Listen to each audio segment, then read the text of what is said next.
Yes, good evening, everyone. Father God, we just give you the honor and the glory as we come to you this evening with a heart of thanksgiving and gratitude for keeping us safe another day. We ask that for your guidance, we ask for your wisdom and for your peace in this meeting as we conduct the business of the city this evening. Father God, I ask that you will bless everyone in attendance and their families. In Jesus' name, amen. Amen. Madam Clerk, would you do a roll call, please? I can barely hear you, President Curtis. Could you do the roll call, please? Certainly. Councilwoman Fareed, Here. Councilwoman Guillaume, Here. Councilman Hairston, Here. Councilman Herring, Here. Councilwoman Jones. Good evening, everyone here. Good evening, Council Vice President Ferguson, Here, and Council President Curtis. Here. All are accounted for. Thank you. Is there a motion to adopt the agenda? So moved. Is there a second? second. Any discussion? Sorry, is the chief here? Yes, good evening, everyone. Chief Brian, was it, is the presentation for the Municipal grants. municipal grants, is that still taking place or no? Let me see, Mr. O'Connor, are you on? Okay, because I don't see that on the, I know that the resolution is on here, but the presentation piece wasn't on here. I was going to add it if he was on, but it doesn't. Council President, may I? Yes. So I did speak to Municipal Grant Services, so they didn't realize that it was going to be at the end of they were going to be so late in the agenda, so they may not be able to join on, but if they do, I'll let you know. Okay. Well, the only discussion is just to add the presentation piece. There is not really a presentation, but there came back for Councilmember Sachs questions as relates to the resolution being on our agenda tonight. So I wanted to just alert the council that that they were going to be here and available to answer any questions that you have regarding the resolution. So that's the only discussion. So with that, Madam Clerk, could you do the roll call to accept the agenda? Councilwoman Fareed, Yes. Councilwoman Guillaume, Yes. Councilman Hairston, Yes. Councilman Herring, Yes. Councilwoman Jones, Yes. Council Vice President Ferguson, Yes, and Council President Curtis. Yes. Voters carry 7-0. Okay. First up are the minutes from January, the work session on January 9th, the public hearing on 17th, and the regular session on 23rd. They're included, council members, with your packet for review and will be available to be voted on into the record on the regular session in the month of February. So now on to legislation. Legislation O-05-2023, an ordinance to amend Chapter 16 Ethics. That's been on here since January. But are there any questions or discussion as it relates to this ordinance?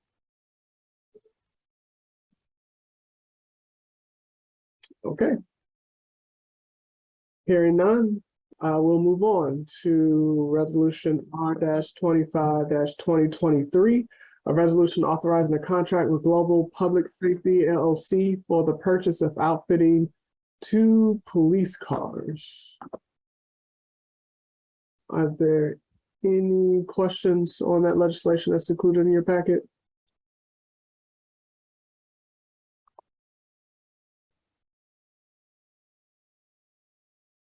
Okay. Hearing none, we'll keep on moving on. Resolution R, well, it doesn't have a number yet. A resolution authorizing a contract with Global Public Safety LLC for the purchase of outfitting the car for the chief of police. Is there any discussion on that resolution?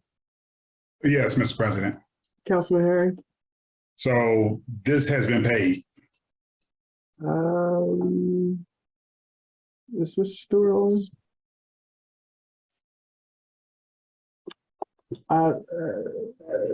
Acting City Manager, has this been, do you know if this has been paid? I don't know for sure. I know Dean was working on it. Yeah, sorry, go ahead. I don't know if he's on, but I don't know for sure in reference to the outfitting of the vehicles. Yes. Councilman Herring, I think you asked this question the last time and he was gonna look into it, correct? Well, it has been paid. Oh, okay. All right, yeah, that's what I was gonna say. So I just want to know, I mean, I'm asking a question and I'm making a statement at the same time, but it has been paid. So we're basically doing so this is another piece of legislation that has been gone through without council approval to the tune of $13,000. Mhm.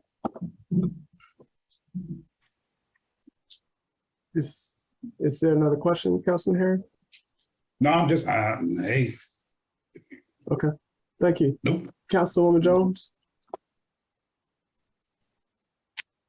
I'm sorry, I'm good. I was just gonna read the email that Mr. Stewart sent, said it was paid.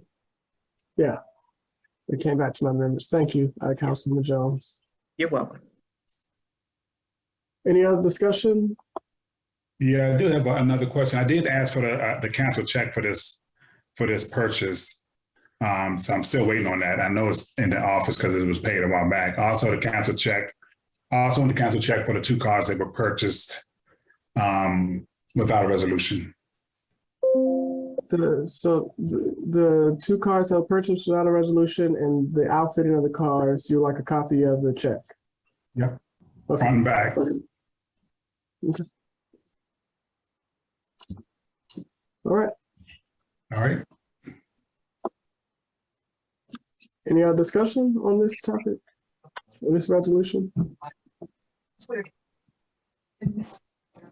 Okay.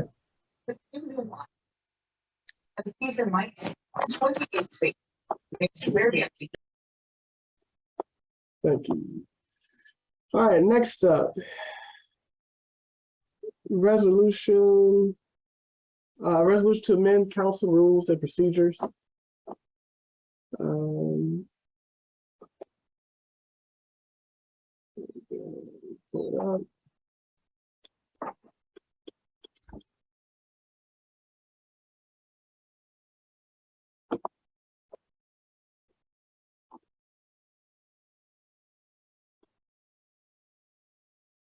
Okay. Any discussion on this resolution? I don't know if council members had an opportunity to take a look at it.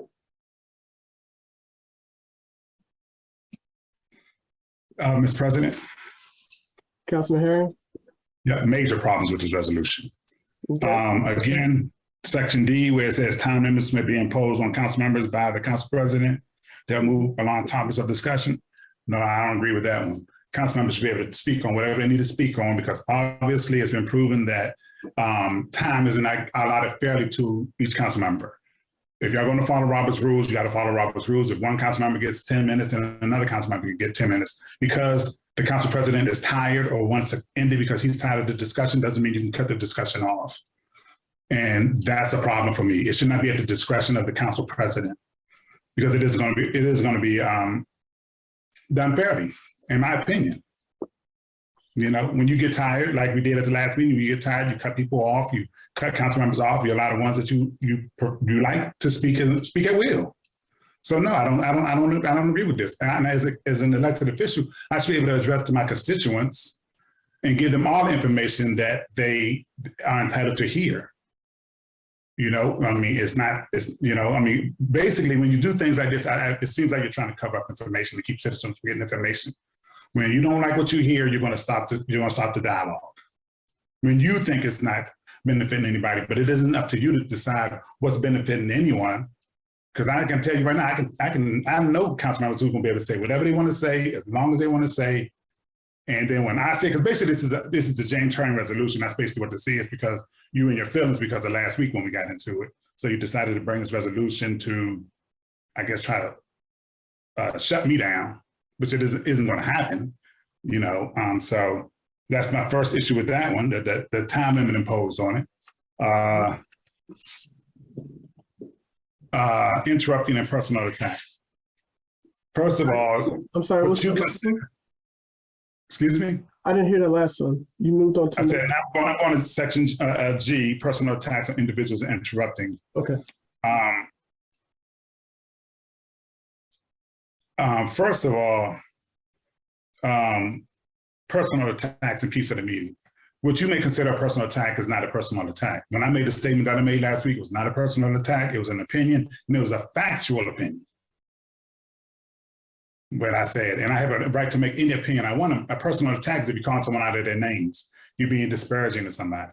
So what you may think is a personal attack is not a personal attack, and that should not be left up to the council president to decide who is a personal attack. And then when you're going to sit there and try to take away the citizen's right to have the elected official present in the meeting, you want to sit there and call the police and have the police escort somebody out because you feel like they need to be escorted out. No, that's not going to fly with me, because if I got to get an attorney and fight this, then that's what I do. Because you don't have a right to remove any elected official from the dais if they're only doing their job, and because you're tired, or you don't want to deal with it, or you feel like, or you have favoritism with one of these employees that you don't feel should be questioned. So problem with that. And the majority of the council should not be voting anybody to come back into session, because again, the charter clearly says how a council member is removed from their seat. So basically what you're doing is you're trying to remove a person from their seat by way of a resolution versus what the charter says, which is removal from seat with recall. So I have a problem with that section. And again, if that goes into place, that last meeting where council members tore the mayor down bit by bit and piece by piece, every last one of us would have been taken off this council, should have been taken off this council. But at that point, nothing was said, no resolutions were brought, none of this was done, because it was the mayor. So the attacks went on, personal attacks went on. There were some things that were said that were personal. You didn't say a word. You sat there and allowed it to go on and on and on. But now you want to bring this resolution because, and like I said, I did make a personal attack because you're mad. Because that's what it seems like to me. You're mad. So you're mad at me, you're in your feelings.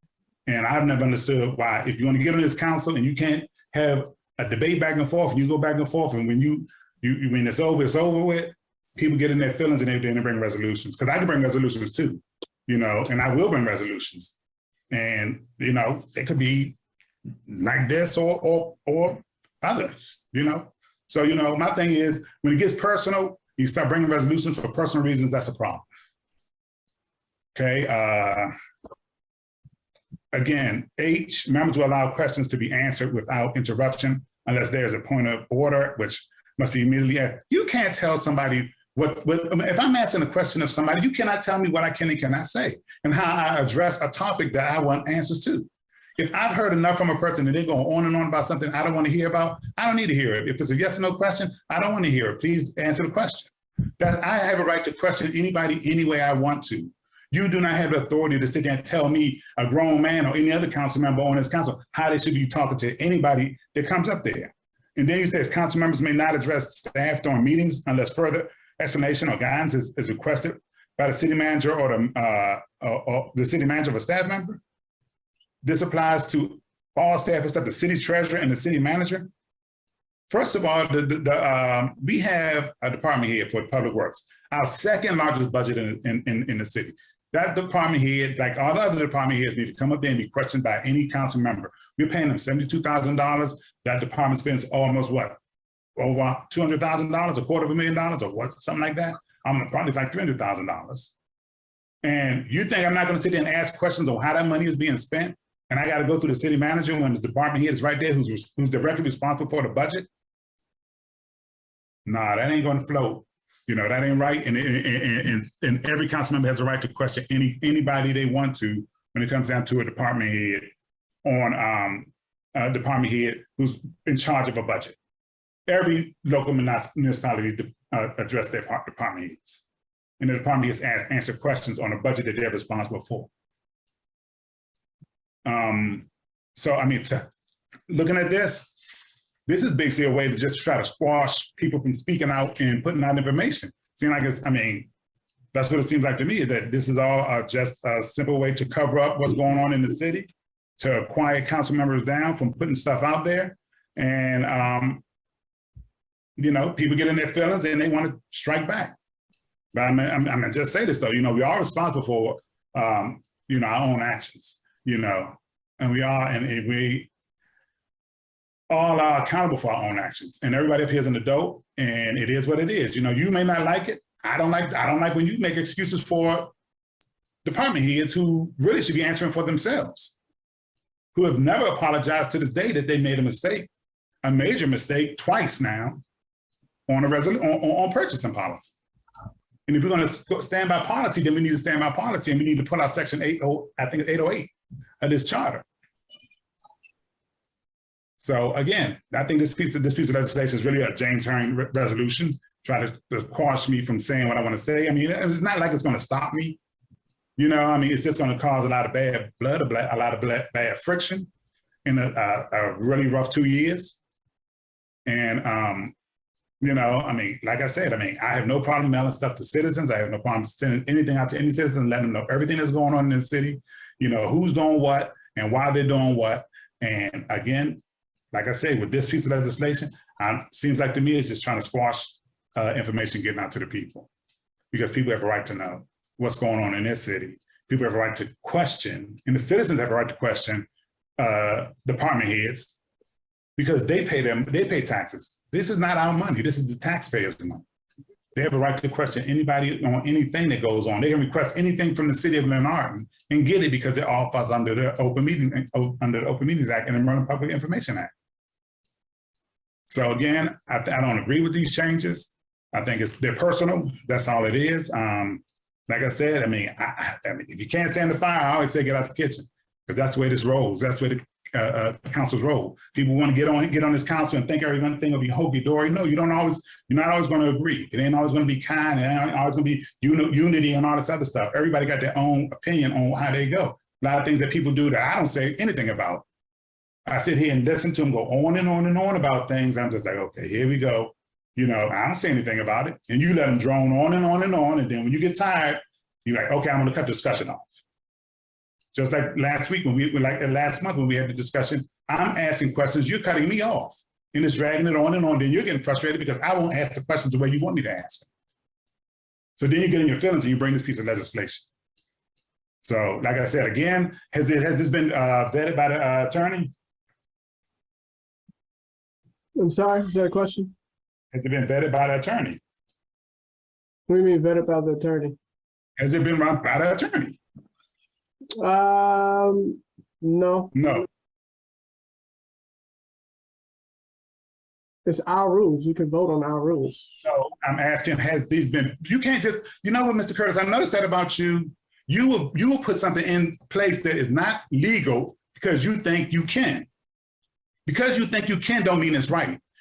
Massey thought he could record people and he got put out of office. So you need to be very careful about what you're throwing out here and what you're saying because you think you can in doing it. Because I'm telling you, that's the way you get a quick trip to jail.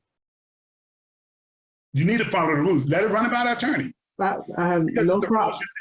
Because it's the rules you say you want to do it. You don't have a right to deny anybody their right to free speech. You don't have a right to tell any council member how to ask a question. My parents are up in Harmony Cemetery. I didn't answer to them when I got older. I'm not going to answer to you. You're not going to tell me how to ask a question. You're not going to tell me how to address an employee who's spending who's in charge of one of the second or third largest budgets in the city. If I feel I need to address it, if I feel I'm not getting an answer and I get frustrated, I'm going to get frustrated because they're blowing smoke. Now, because y'all like somebody, that's what's really bothering me here. Because you like somebody, you turn a blind eye to what they do. And that's not right. That's not right for the citizens. It's a disservice to the citizens. It's a disservice to their money. It's a disservice to us as council members. To sit there and turn a blind eye because you know this person did wrong. You know it's a violation of the charter. And you turn a blind eye to it because you like it. You know, but again, that's the way people get locked up like that too. Okay. All right. So heading on to the attorney, you're throwing it out there because, like I said, again, you're in your feelings and you know, it is what it is. I don't agree with it. I respect that. Thank you, Councilman Harris. To answer a couple of questions, one particularly pertaining to personal tax, most of the stuff is already in here, which I assume it has been vetted by the attorney before I even came on, whether it be interrupted piece of meetings and personal tax were already in here. Everything else is, I have no problem running it by the attorney, but yeah, I know what he's going to say. So, but I'll run it by the attorney. I've spoken with him, but I appreciate that people want to see the actual written confirmation. So I will send it there and have all the council members see the written response. There's for council members, there's a couple things that I forgot to add in here. One was the removal from committees. And another was removal of the council president by supermajority. So those are two that I forgot to put in here. All of these in here are checks and balances. I believe the president of the council should be removed if the president is not doing his or her duty. And so me as well, if you guys don't think I'm doing my duty, I'm going to put that in here. So before June, if you think that I'm not doing my job, you have, if this passes, you have a right to remove me by supermajority. So this isn't, despite what some people may think, is not directed at one individual. This is, you know, set up to really keep peace in the meeting, keep these going forward. I'm a night owl, so I don't get tired. My bedtime is about 2, 3 o'clock in the morning. So me staying in meetings long, it's nothing to me, but I do respect people's time and want to legislate as legislators and get the work of the people done. Open to any other questions from council members. Councilwoman Fareed. Do you need this up, Councilwoman Fareed, or do you want me to take it down? No, I don't need it up, but Council President, I was going to ask, and I was just searching through Robert's rules for the appropriate motion, but I was going to ask that we go through each of the changes. Okay. I think it's a division of it instead of trying to speak to each, you know, the whole thing collectively. If we could go through each of the changes that you've made and discuss those points separately. Yeah, I think that would be helpful for, you know, to facilitate the conversation. Sure, I'll share my screen.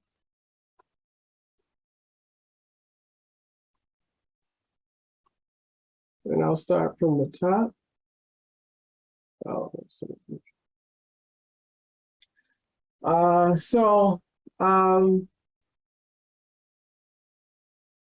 So, you know, want to clean some things up and present it to the council. Want to add some things in here that can help facilitate a healthy discussion during our meetings. Set up rules that we can actually accomplish the work of the people. And so the first change I have, or amendment I have in here, is that all work sessions are virtual and all other meetings are in person and or virtual at the discretion of council members. Given the pandemic, when everything got switched to virtual, and now the pandemic is over and everybody's getting back into in-person meetings. Wanted to have the flexibility to be able to do one or both if needed. Our work session, since it's just really the council discussing things that we legislation we have, or having topics of discussion of things they want to see. There was really, I think, historically the council have met in the conference room, which is a very small room, but I think the virtual component allows more people to come in and witness what we do in our work sessions. So that is the First Amendment.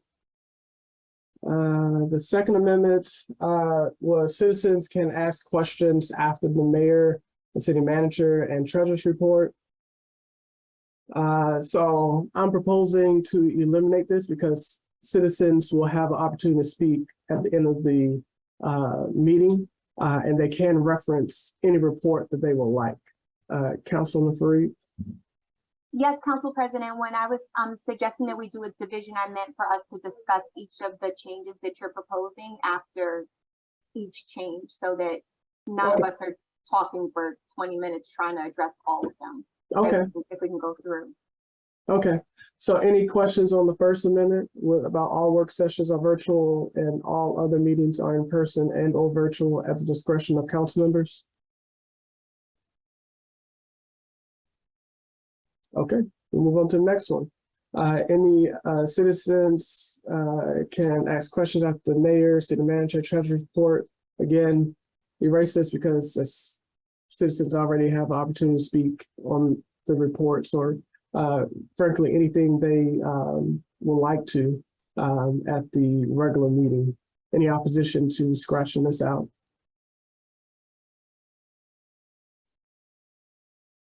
Okay.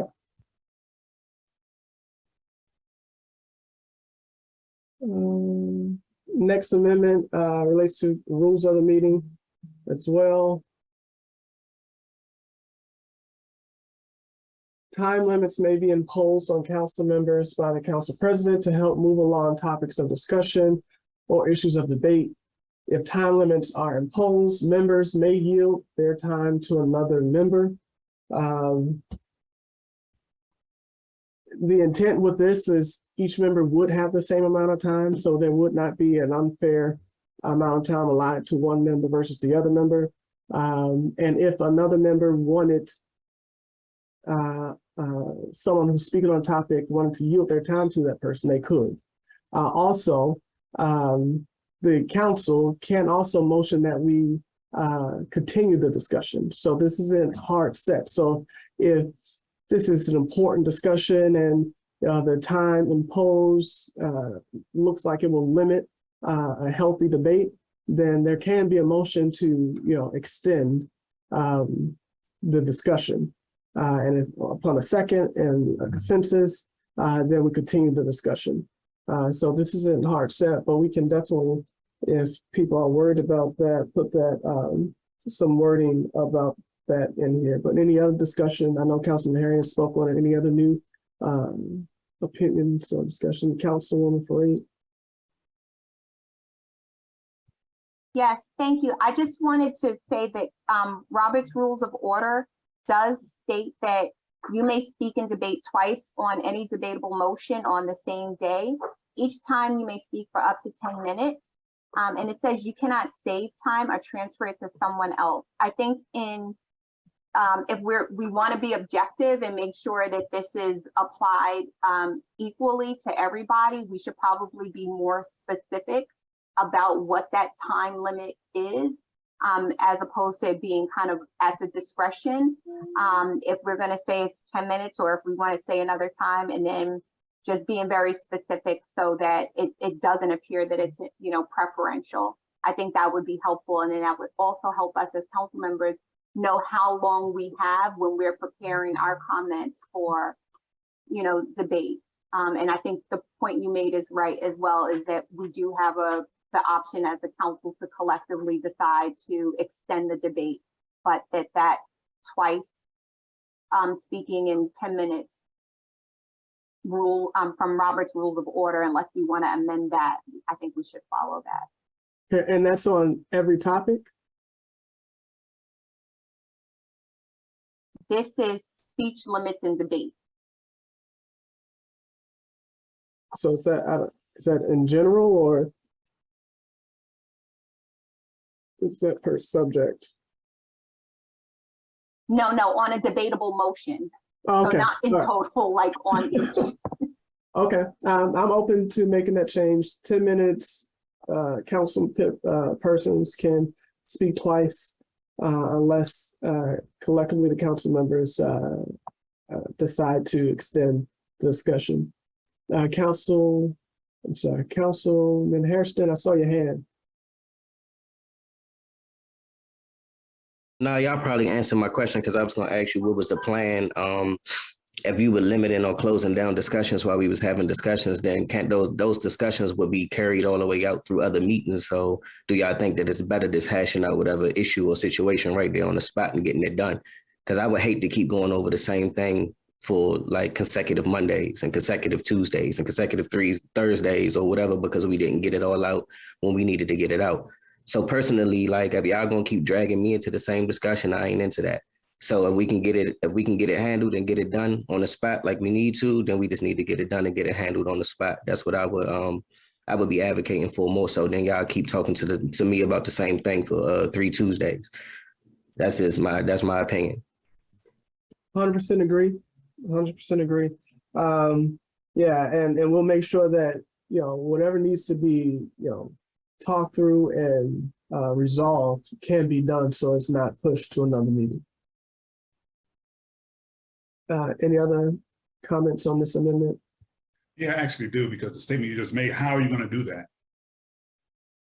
I'm sorry? So how are you going to do that? How are you going to ensure that, we talk it through until, I don't see that happening, until we hash it out, so we don't have to take it to another meeting. How are you going to do that? If each person only got 10 minutes, Okay. and it needs more discussion. So we're going to stop what we're doing, make a motion to extend it out for how long? See, that's what I'm saying. You put time limits on yourself, and you're going to come to situations where we got to be in the meeting a long time. We got to discuss something that's going to take longer than just 10 minutes. See, you're going to shoot yourself in the foot trying to get meat. That's what you're going to end up doing. But y'all go ahead and do what you want to do. Thank you, Councilman Harry. Again, council members will be able to extend the discussion for however long the council deems that it takes to resolve an issue. Councilwoman Jones? And if you bring an issue to the table, a resolution or an ordinance or whatever, most of the information has been researched and brought to the table. There's going to be times where you will not have all the information and you will have to ask a certain staff member, or we need to go to the attorney to get information and bring it back concerning an issue. That's going to happen. And I'm sure that is being taken into consideration also. Thank you. Thank you, Councilwoman Jones. Mr. President, Councilman Harris? that is not going to happen, because we have people who bring resolutions and they have a lot of information to give, and it's more than 10 minutes. So that person can't fully explain that piece of legislation because they only got 10 minutes. And if it's 10 minutes, I'm going to hold them to 10 minutes, So that's what I'm saying. You're going to shoot yourself in the foot. I know there's a lot of topics we bring up. So we're going to have this person go on. So if that person gets 10 minutes to speak and they're going to extend her conversation 10 minutes to speak, you're going to give every other council person the same amount of time to respond. So if that person gets 10 minutes and we're going to decide to extend that conversation some more and give that person an additional 5 minutes, so everybody gets 15 minutes, to be fair. Correct. So if that person gets 20 minutes, everybody gets 20 minutes, to be fair. Correct. But one thing I think it should be at the discretion of the council president. That needs to come out. Yeah, we just talked about that. Councilwoman Fareed suggested that we actually define things in here. And so that's what we're going to do. 10 minutes, 2 times per debate topic. And we'll make sure we put in here that this is at the discretion, to extend is at the discretion of the entire council. It's not at the discretion of the council president. Someone can make a motion to extend the conversation. Just like you said, if it's 5 minutes, everybody gets 5 minutes. If it's 10 minutes, everybody gets 10 minutes. But to make sure, to Councilman Hairston's point, that we resolve issues to the best that we can. And to Councilwoman Jones' point, and in cases where For example, the last time I believe it was the Gold Room staff pay, where council members wanted more information and we did not have that information on hand. We have to go outside. So only in those rare exceptions will that discussion continue on until we can get that information in hand.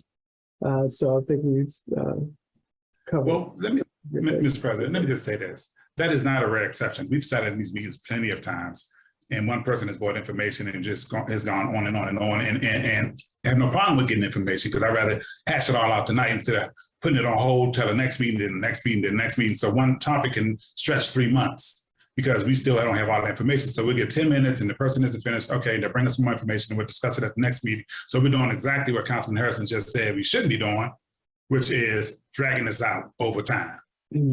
Because y'all want to impose these 10-minute speaking sessions versus doing what our actual work session is meant to do, which is to work on issues at hand. Thank you, Councilman Herring. I would suggest that people who present resolutions come as prepared as they can. Mr. President, do you know what a work session is? A work session is exactly what it is. It's a work session. Y'all know time limits. It's an informal meeting. Read up on it. You don't have time limits in the work session. That's where you hash out everything so that when you bring it to the floor, all you got to do is vote. And if you want to impose all these rules and regulations in a work session, that's ridiculous. People spend hours and hours in work sessions. Every legislative body spend hours and hours in work sessions, not sitting here following no distinct rules and regulations, because they know you got to get something done. So if we don't finish it in the work session, then we have a work session on the floor, which again extends that meeting, because somebody's going to bring what they have to the regular meeting. The regular meeting should only be for voting on legislation. So citizens have to sit through a work session on the first one and then sit through another work session at the regular meeting, which is what has happened. So are you saying that I'm sorry, go ahead. Go ahead. Are you saying that no, I must be accused of over talking anybody like I was just over talking. Go ahead. No, I'm asking you for clarification. So are you suggesting that this not be in effect for work sessions? This should not be in effect. Definitely should not be in effect for work sessions. Okay. It definitely should not be in effect for work sessions. Thank you, Councilman Herring. I saw Councilwoman Jones' hand first. Councilwoman Jones. For clarity's sake, how many times have we had work sessions where we've gone on and on and on about an issue? I can't recall a work session or an issue that's gone on to the point where it's like a filibuster or something. Thank you, Councilwoman Jones. You're welcome. Mr. President, ma'am. 1 second, Councilwoman Fareed. Yes, I would tend to agree that for a work session, it's a different, it's of a different nature than when we're debating a motion, which is what Robert's Rules of Order are addressing. I think the 10 minutes and the speaking twice is about when we're voting at the regular meeting. I do though think, for the sake of,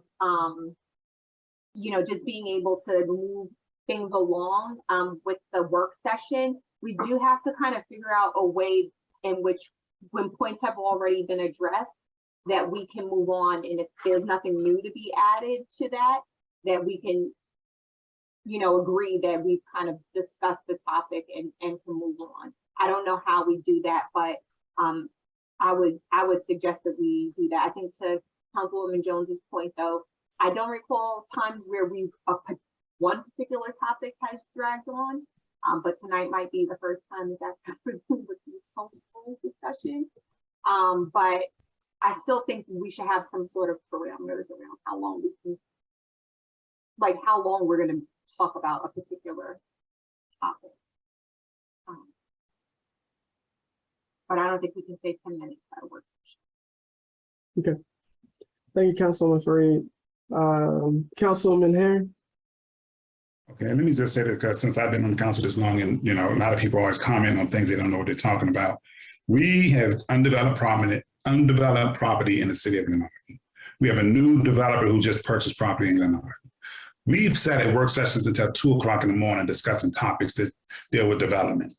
We've sat in there just on streetlights alone, just on facades alone. So it does come up. Just because it hasn't happened since certain council members have been on the council don't mean it's not going to happen. And with them having property, with undeveloped property in the city, people coming through, we're looking at an apartment building.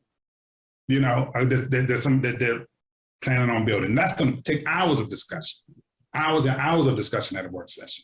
So yes, some things are going to come up. We're getting ready to discuss have a public forum on the liquor store. You know, it's a public forum, but still, it's discussion that needs to be had.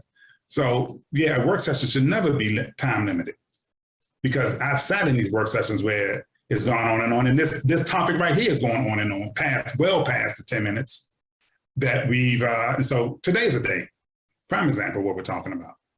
A high piece of legislation, legislation that requires a lot of discussion, everybody's input.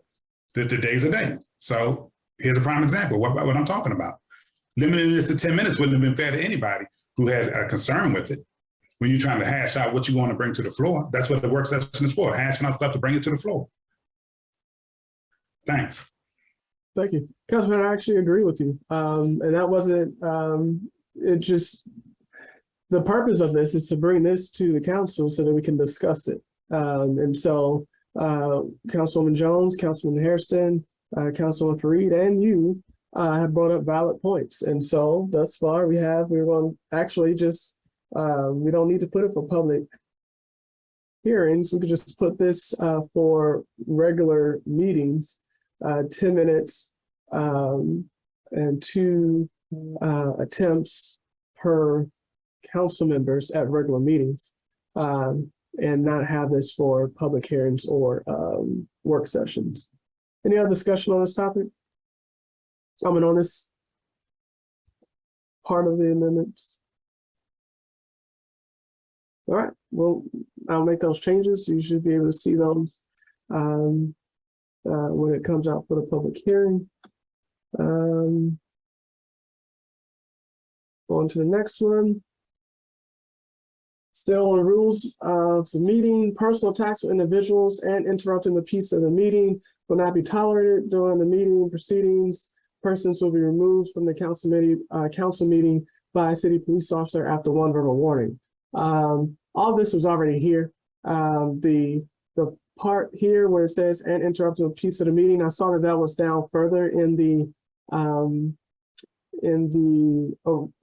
current rules, so I just moved it up here. So the real amendment is council members may make a motion to bring a member who was previously dismissed back to the meeting. Upon a second motion, the dismissed member may come back to the meeting by majority vote of the council. Otherwise, it is at discretion of the council president.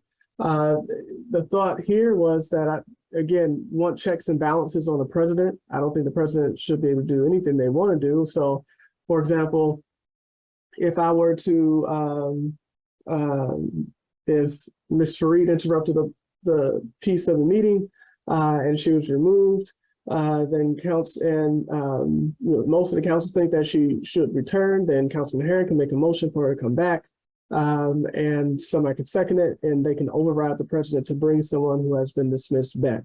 I thought that was an important piece so that the president of the council, whoever it is, cannot just leave people outside of a meeting. But any discussion on that? Yeah, Mr. President, I already spoke my piece on it, but I'm gonna speak on it again. Again, we were put in these positions by the people, not by the president of the council. The president of the council should not be removing anybody from their seat or trying to remove somebody from their seat and not allowing the person that was duly elected to represent their people not be able to participate in the meeting, because 1, I don't think we even have the right to do that. And 2, I think that's gonna be, it can be challenged. I think it's gonna be challenged. So I think, again, it shouldn't be up to the president to dismiss anybody from the council. If the council members, because the council is a body, and the body should decide whether, if they're going to, nobody should be dismissed from a meeting.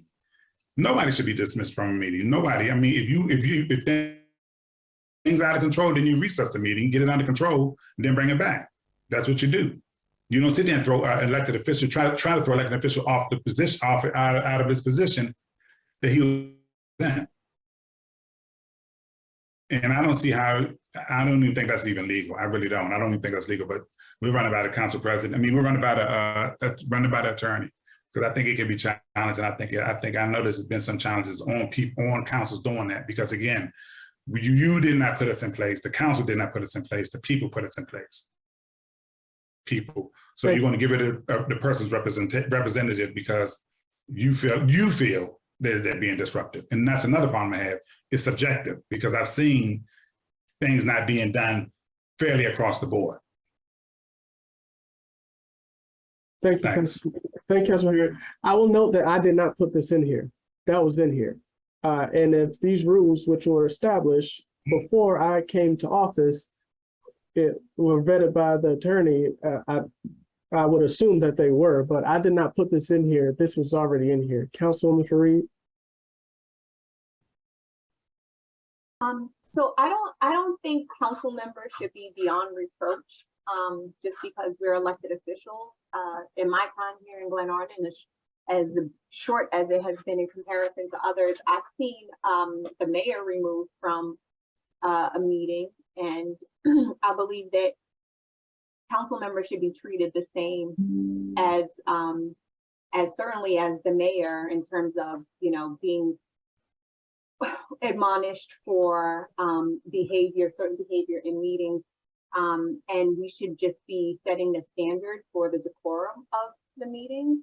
And so I do like the fact that it does say that a member can be brought back by agreement of the majority of the council. Sometimes people get, you know, hot and need a moment to cool off. But I do think that it's appropriate to apply the same expectations to council members as we have of the other elected officials. I'm okay with it. Thank you. Councilwoman Jones? Yes. I agree with Councilwoman Fareed that we're not above and beyond what we're supposed to do. When it comes down to bullying and intimidating and calling things making personnel issues public, as council members, we can't do that. I mean, I've been coming up to the city hall since 2000. I've seen council members and intimidate, bully, and carry on with citizens, with other council members to the point where the meetings had to be shut down. And some kind of way along the line, because you can't get your way, you know, you ain't get your milk and cookies, some kind of way we have to come to a conclusion where this kind of behavior is not going to be tolerated. So I think something should be put in the council rules for us as elected officials.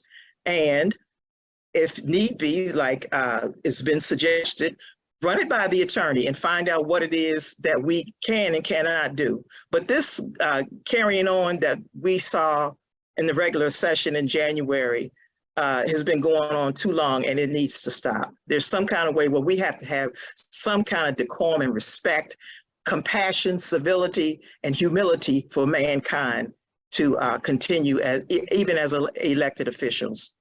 Thank you. Thank you, Councilwoman Jones. Councilman Hairston?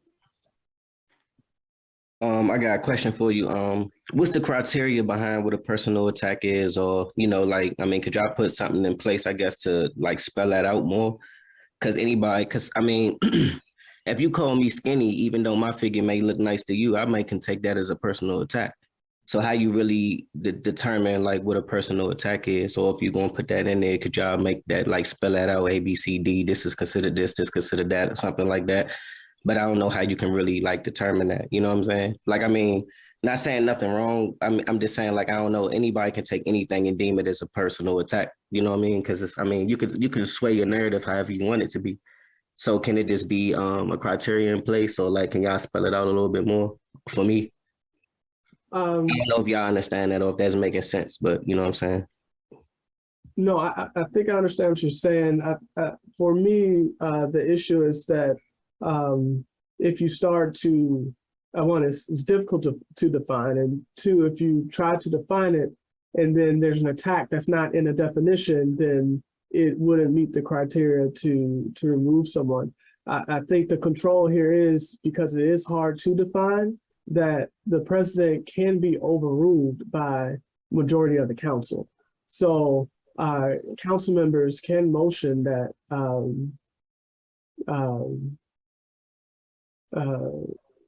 can object to a motion, object to people being removed from the council.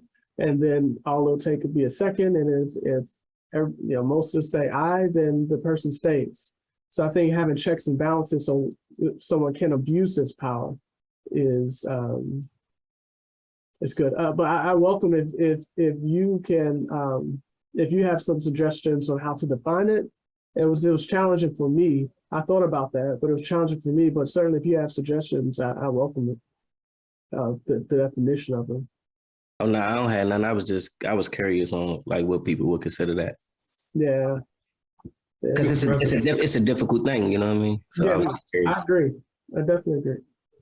Mr. President. Mr. Hand, I'll come to you second. I saw Ms. Jones' hand first.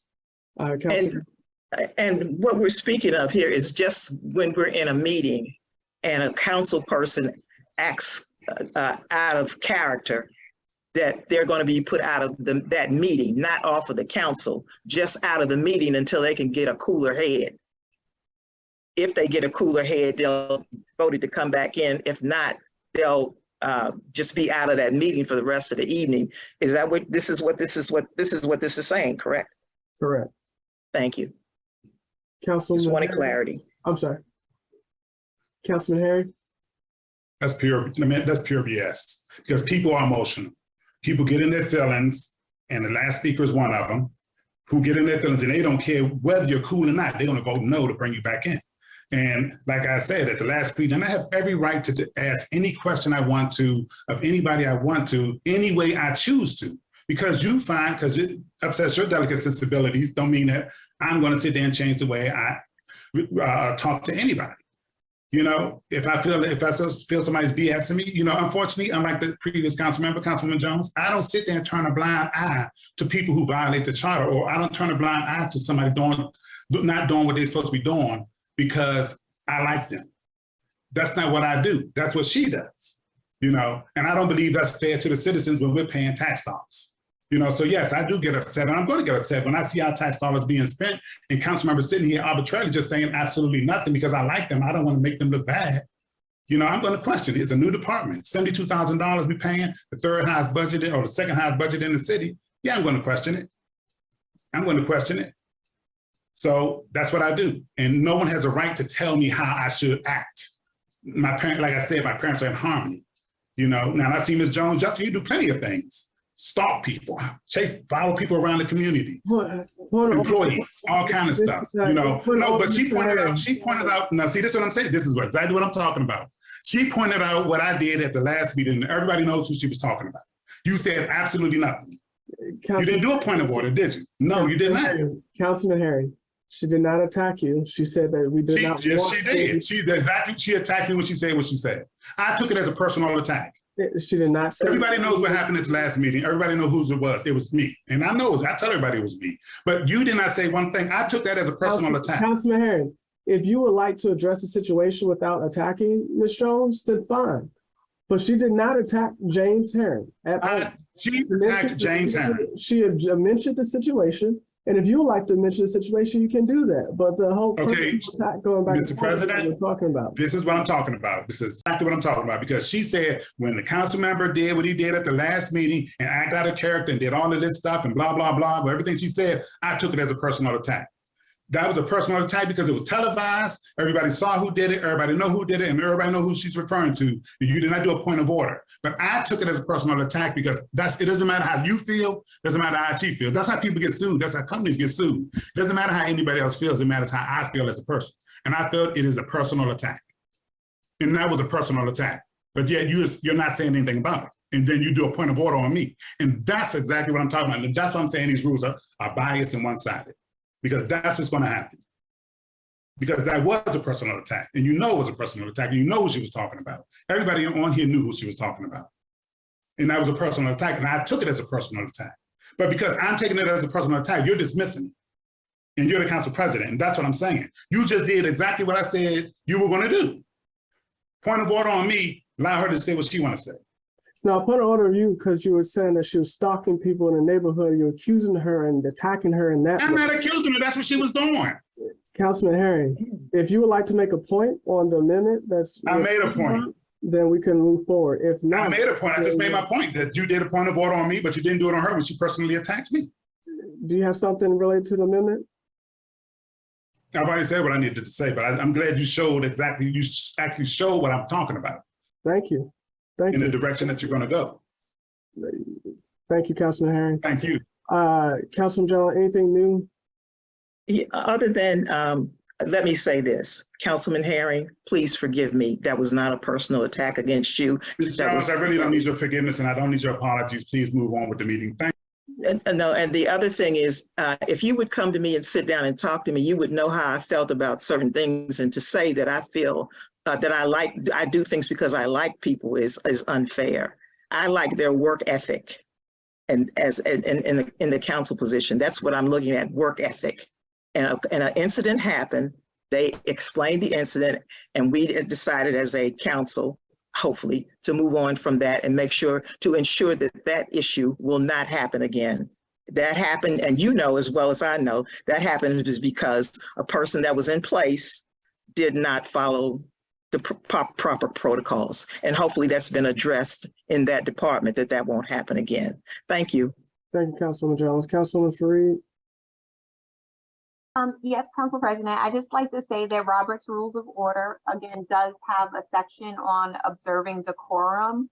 And it addresses the basic principles for how that should be done. I think we can include, I don't want to read it off here, but I think we can include those elements so that is, that it is less subjective. I mean, it is going, I think the points are correct. It is going to be subjective to some. One will feel one way and someone will feel differently, but at least we will have some something to guide us. And I just want to say that I'm going to hold the rest of my comments because I feel like a lot of what we're going to address here are things that are addressed in Robert's Rules of Order. Later in the discussion on the topic of discussion, I have there for a parliamentarian, and I think that bringing in that professional to help us would be extremely important, providing us with even a training so that we can all really understand how Robert's rules can be applied, and identifying where we might want to amend them for our own rules, and then having someone to help us when we are stuck on how to apply those rules. I think it's really going to be helpful. Thank you, Councilman Fareed. And well, yeah, we can talk about it when we get to your section, but hopefully that can address Councilman Hairston's concerns, the section you talked about, kind of defining it a little bit, and Councilman Herring's concerns about it being subjective. So that'll be great. I think it'll be once we get a parliamentarian, great training for the entire team, council members. So thank you. All right, moving on to there's kind of some of the putting this in there. Members will allow questions to be answered without interruption unless there's a point of order, which must be immediately decided by the president, which I believe is in Robert's Rules of Order. But any discussion on this? Okay. Yes, President. Councilman Herring? Okay, so if members, this is interrupted by you or by the council president, what then? Has to be a point of order. Like, so for example, what we just did in a point of order, then I can interrupt. Then I try my best to wait till people finish talking, or if there's a break and I think you're finished, then I might talk. And sometimes I messed up and thought that the break meant that you would finish. That several members have done it more than once, but turns out they weren't finished. So then I'll say my apologies and let the person continue. But the council president, whoever it is, should not really interrupt unless it's a point of order to address an issue. And if they do? I'm sorry, if they do what? If they do interrupt and overtalk, what do you going to decide against a point of order against yourself? I'm confused. So, for example, if I'm saying something and you interrupt me and you're talking over me, and I say point of order, Mr. President, you're violating section H of the council rules. And it says you're gonna make a decision whether on that point of order.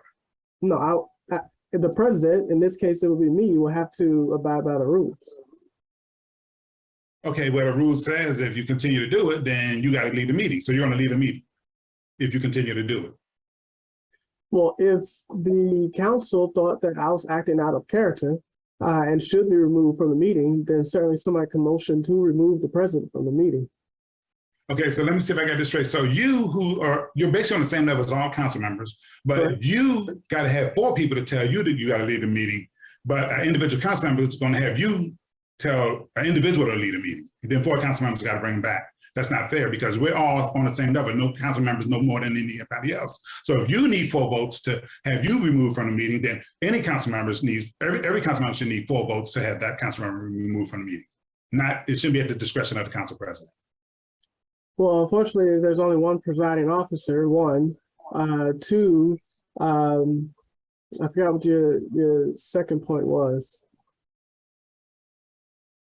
The second point is if we got to make a vote, a 4 vote, you got to be voted out by 4, be asked to remove by 4 council members, and each council member should have the same respect and the same decision made by the body, not by the council president. Yeah. The body should be the one that says, okay, I make a motion that this council member be removed for 15 or 20 minutes or whatever. That should be a vote by the council, not at the discretion of the council president. Okay, thank you, Councilman Herring. Again, That's the only way it's going to be fair. I'm sorry. The opportunity to have to get 4 votes of the council president, not you, let's say the position. I'm Let's say, sorry. why should that position be afforded the luxury of having to get 4 votes to be removed, where an individual council member only has the luxury of 1 person who's it's at their discretion, which I don't think is fair. It should be the discretion of the council body. If the body feels it's being a disturbance, then the body should make the decision, not the council president. And that motion should be made and it should be voted on by the council to have anybody removed. But I still say nobody should be removed from the dais. I don't agree with that. I don't agree with taking away people's rights to the representation. And also, I did want to bring up one other thing while we're discussing this. Before you start, can I answer that and then I'll come back to you for your next point? Go ahead. Thanks. I'm certainly open if the council wishes to do that. Again, I didn't create the current rules. Currently, the president has the discretion to remove somebody from the meeting. If the council wishes to change that, I welcome it. I like you said, the council president is more prominent than any other council member that's been elected. The council president serves at the pleasure of the council. So certainly, if the council should decide that we should change our council rules so that the president, which was a rule before I got here, can remove somebody from a meeting, then I welcome that as a decision from the body of the council. And you could go ahead with your second point. And my second point was, again, I know somebody mentioned the Mayor Estes being taken out of the meeting. See, and that's another thing people need to realize, because nobody on the council asked Mayor Estes to be taken out of that meeting. The police took him out of the meeting because they asked him to leave the podium. The chief had called, the chief wanted him to come back there to talk to him on the phone. He said he wasn't going, he was the mayor. And the police said, we need you to come in the back. And they picked him up and they took him in the back. So no council member said, get the police to get him off of there. They asked him to get under control. That's what it was. So no council member the mayor was not taken out by the council. The mayor was taken out by the police because he continued to disturb the meeting. It was a council meeting only, really. And that's what was being addressed at that moment was our guides, our agenda for the next year. So yeah, it was not like the council said, okay, take him out of here. No, that's not what happened. What happened was the chief wanted to talk to him. He would not get up. He smacked that police officer. They picked him up. They took him out of there.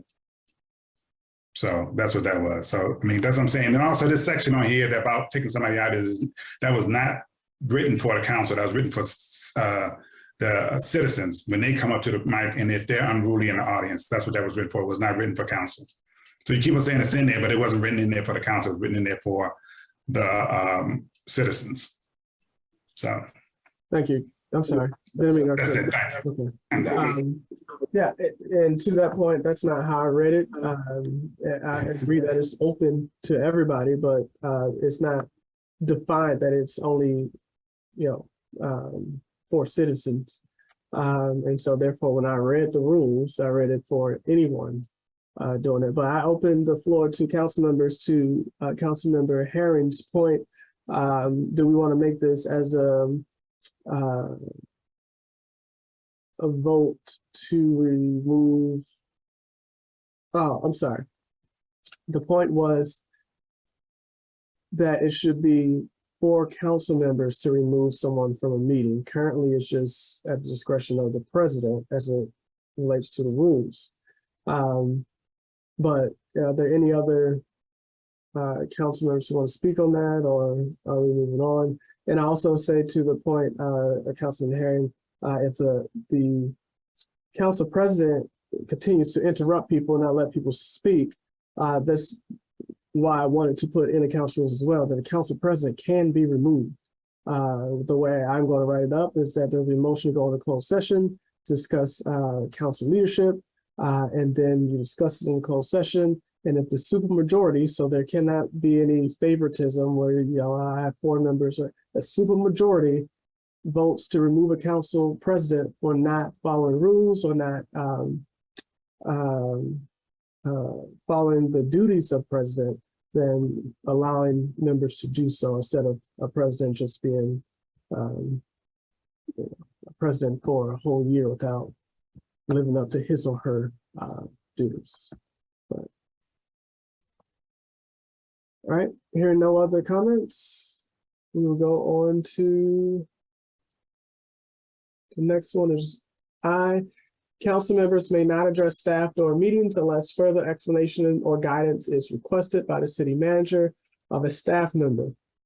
This applies to all staff except city treasurer and city manager. Council may only address staff in a closed session as a result of proceedings related to an investigation or appeal of termination of employment. And the rationale here was, one, in our government, employees, every employee have the right to appeal a dismissal all the way up to the council.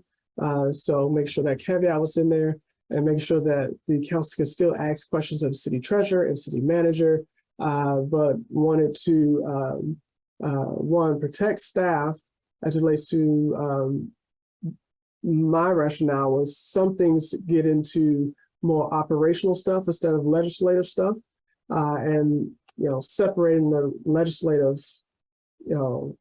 legislative issues from the operational issues, but certainly open to your comments on this, Councilwoman Fareed.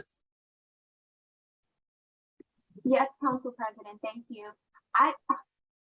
I'm again not sure if this should be a motion or not, but I'm wondering if maybe this would be a more productive conversation if we waited until we had a parliamentarian so that we could understand what is permissible and what's not permissible, and perhaps have that conversation with the attorney as well, so that, because I don't know that we have the answers as we're discussing these different points and valid points are being made, but I don't know that we're going to come out of this with points that can be resolved, that we would be able to bring forward to a public hearing next week and then to a vote the following week.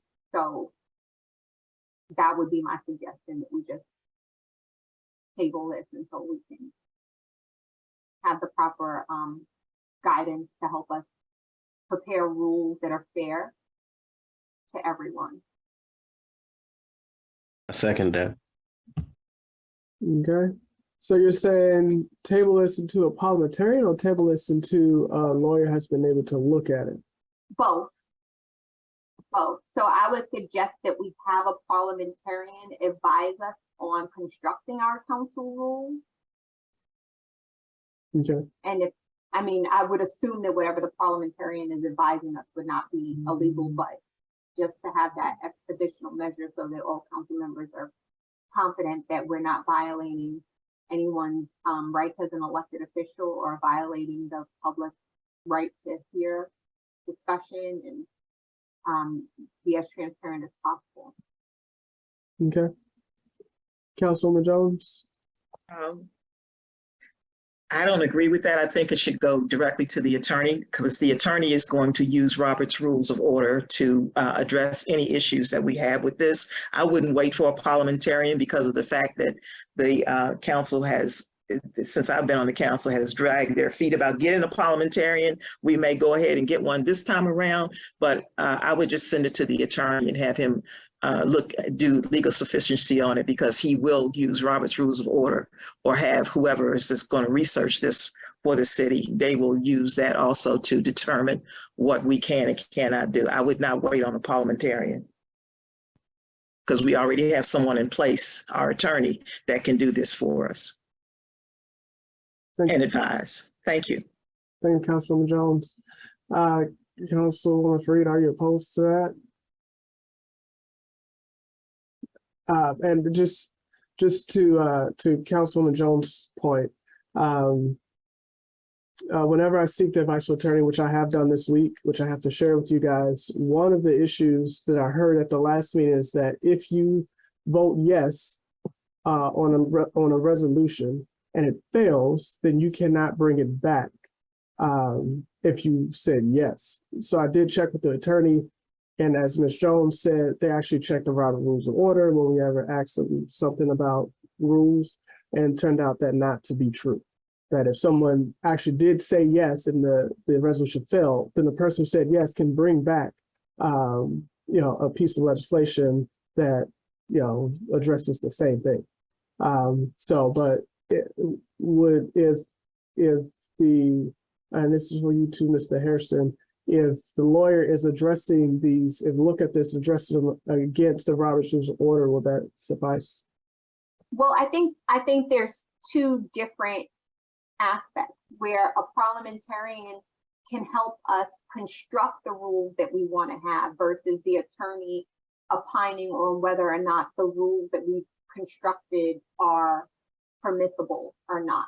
If our attorney can act in an advisory capacity as we go through and make suggestions based upon best practice, et cetera, then that would be great. But my understanding is that that's not what the attorney would do. He would rather, as you just pointed out, if you ask the question, is this permissible? He will say yes or no. So I'm thinking that having a parliamentarian help us construct our rules. And I would assume that a licensed parliamentarian or certified parliamentarian would know Robert's Rules of Orders and would be proposing rules to us that are in compliance with that. But if we wanted to take an additional step to ask the attorney, I'm sure that would be fine too. I think I'm just trying to get to a point where we're not having to revisit these rules over and over again, and that they're not that there's not a feeling that they're that these rules are designed for specific council members. I think the rules should take into consideration, the spirited nature of debate in the city of Glenarden, while also, establishing rules of decorum that we want to have. So I think there is some element that we need to have discussion and discourse and making sure that everyone has input on Okay, the rules that we're going to prepare. I'm sorry. So there's a first and a second, just consensus to table this table it until we've had a parliamentarian help us to construct council rules, which will require us to come together for, well, I would still like to come together for a retreat to formulate these rules if we were willing to take this route. I'll just do a quick consensus, and this consensus will end this discussion on these rules and table it until we have a parliamentarian to guide us through. So yes to table and to the parliamentarian, no to keep to continue with the discussion of the rules I have on the screen. All right, Councilwoman Jones. In listening to Councilwoman Fareed's update on what her strategy in doing this, and I do agree, we don't need to go over it. This is like the third time that the council rules has been changed, because I did pull all of the council rules since I've been on the council, the second or maybe third or fourth. I think it's, how many do I have? Three. So in listening to her explanation on tabling for that matter, but I would suggest that we go ahead and get a parliamentarian and not drag our feet in this, because parliamentarian talk has been going on for the last 6 years that I've been on the council, and we haven't obtained one yet. And I think in order not to have to do the rules over and over, yes, I agree to table it, to get a parliamentarian on board immediately to help us construct our council rules, because we do need something in place for decorum. Thank you. Thank you. And that's on the topic later on. Councilwoman Fareed? Yes. Councilman Hairston? Yes. Councilman Herring? Yes. Councilwoman Guillaume? Yes. And Councilwoman Ferguson? Yes. And I am a yes. So another thing that I read in the rules is that we can just say all in favor, aye, all opposed, no, and go that way. So on consensus, I may do that as to save some time of going down each one. That is in our current rules, so I may do that for consensus. All right, well, we'll table this and stop sharing. And we'll go on to next on the agenda, which is a resolution to procure the services of Al Erdi, I hope I said that right, to prepare a site survey for the 7th Street Park. And that is Councilwoman Fareed, I believe.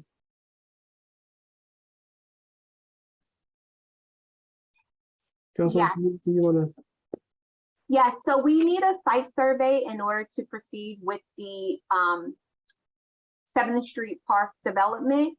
We want to use the same vendor that did the survey for the site survey for MLK Park. We have an estimated amount. It's roughly 200 hours at $50 an hour, but we're waiting for an additional assessment, an additional amount to be added to the proposal, because there's some documentation that we are not in possession of that Mr. Erdi would need to procure on our behalf. And so we just want to understand what that amount is in addition. So then we'll know how much we're going to move forward with. Okay. Any discussion on this resolution?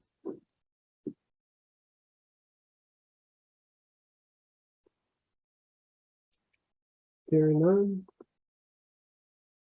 we will move on. Last one is a resolution to award a contract to Municipal Grant Services for grant consulting and project management. Councilwoman Young.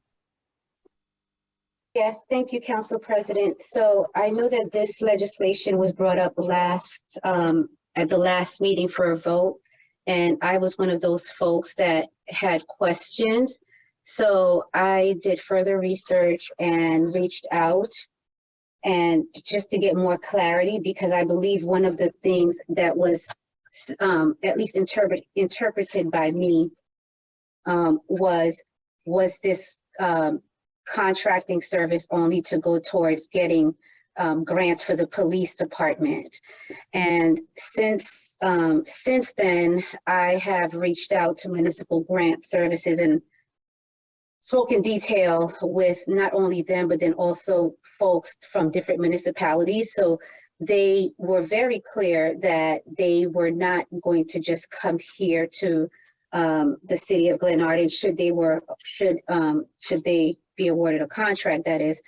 And actually, the resolution that was presented actually spoke about that in clear detail, but they would be not just coming in to support the police department only or procure funds for the police department, but for the entire city as a whole. One of the things that I asked was what grants did they get for other municipalities that were not police related. So it's a whole bunch, but there was the USDA grant and loan program for Seat Pleasant that amounted to 4.5 million, stormwater management for Goodwin Park that amounted to 150K, Project Open Space, which amounted to a couple of million for several years, Comfort Dog, CDBG grants, and others of that nature.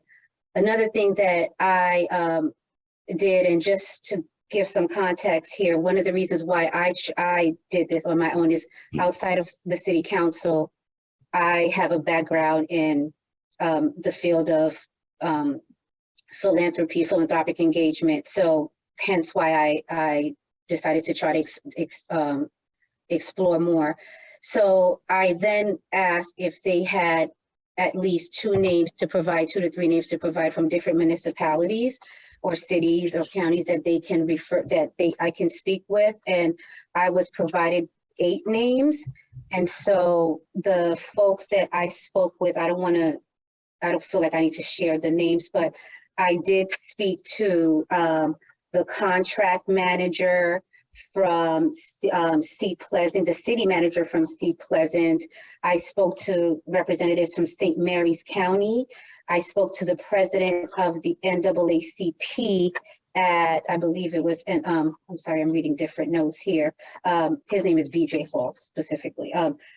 I also had contact with Forest Heights. So all in all, they all had different things to say about municipal grant services and what they were able to get, not just police related, but things such as infrastructure grants and federal and state grants. And one of the things that they said was they were extremely knowledgeable. That specifically came from the town manager at Seat Pleasant.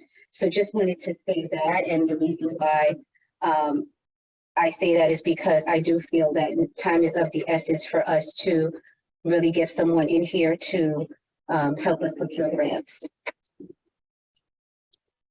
Thank you, Councilwoman Guillaume. Any discussion? Any questions?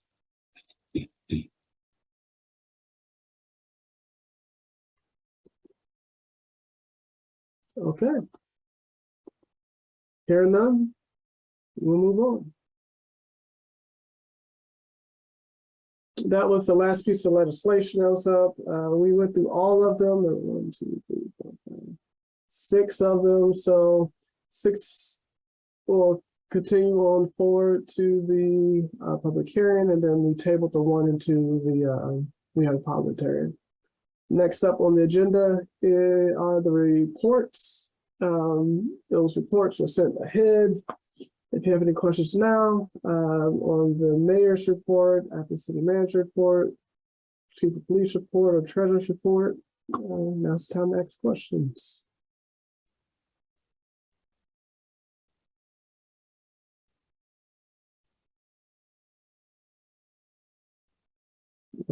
Okay. Councilwoman Guillaume. So Council President, I don't know if this is permissible. I wanted to correct something that I mentioned before. I do not have questions for the administration, but I wanted to correct something that I mentioned before. Is that permissible? Yeah, sure.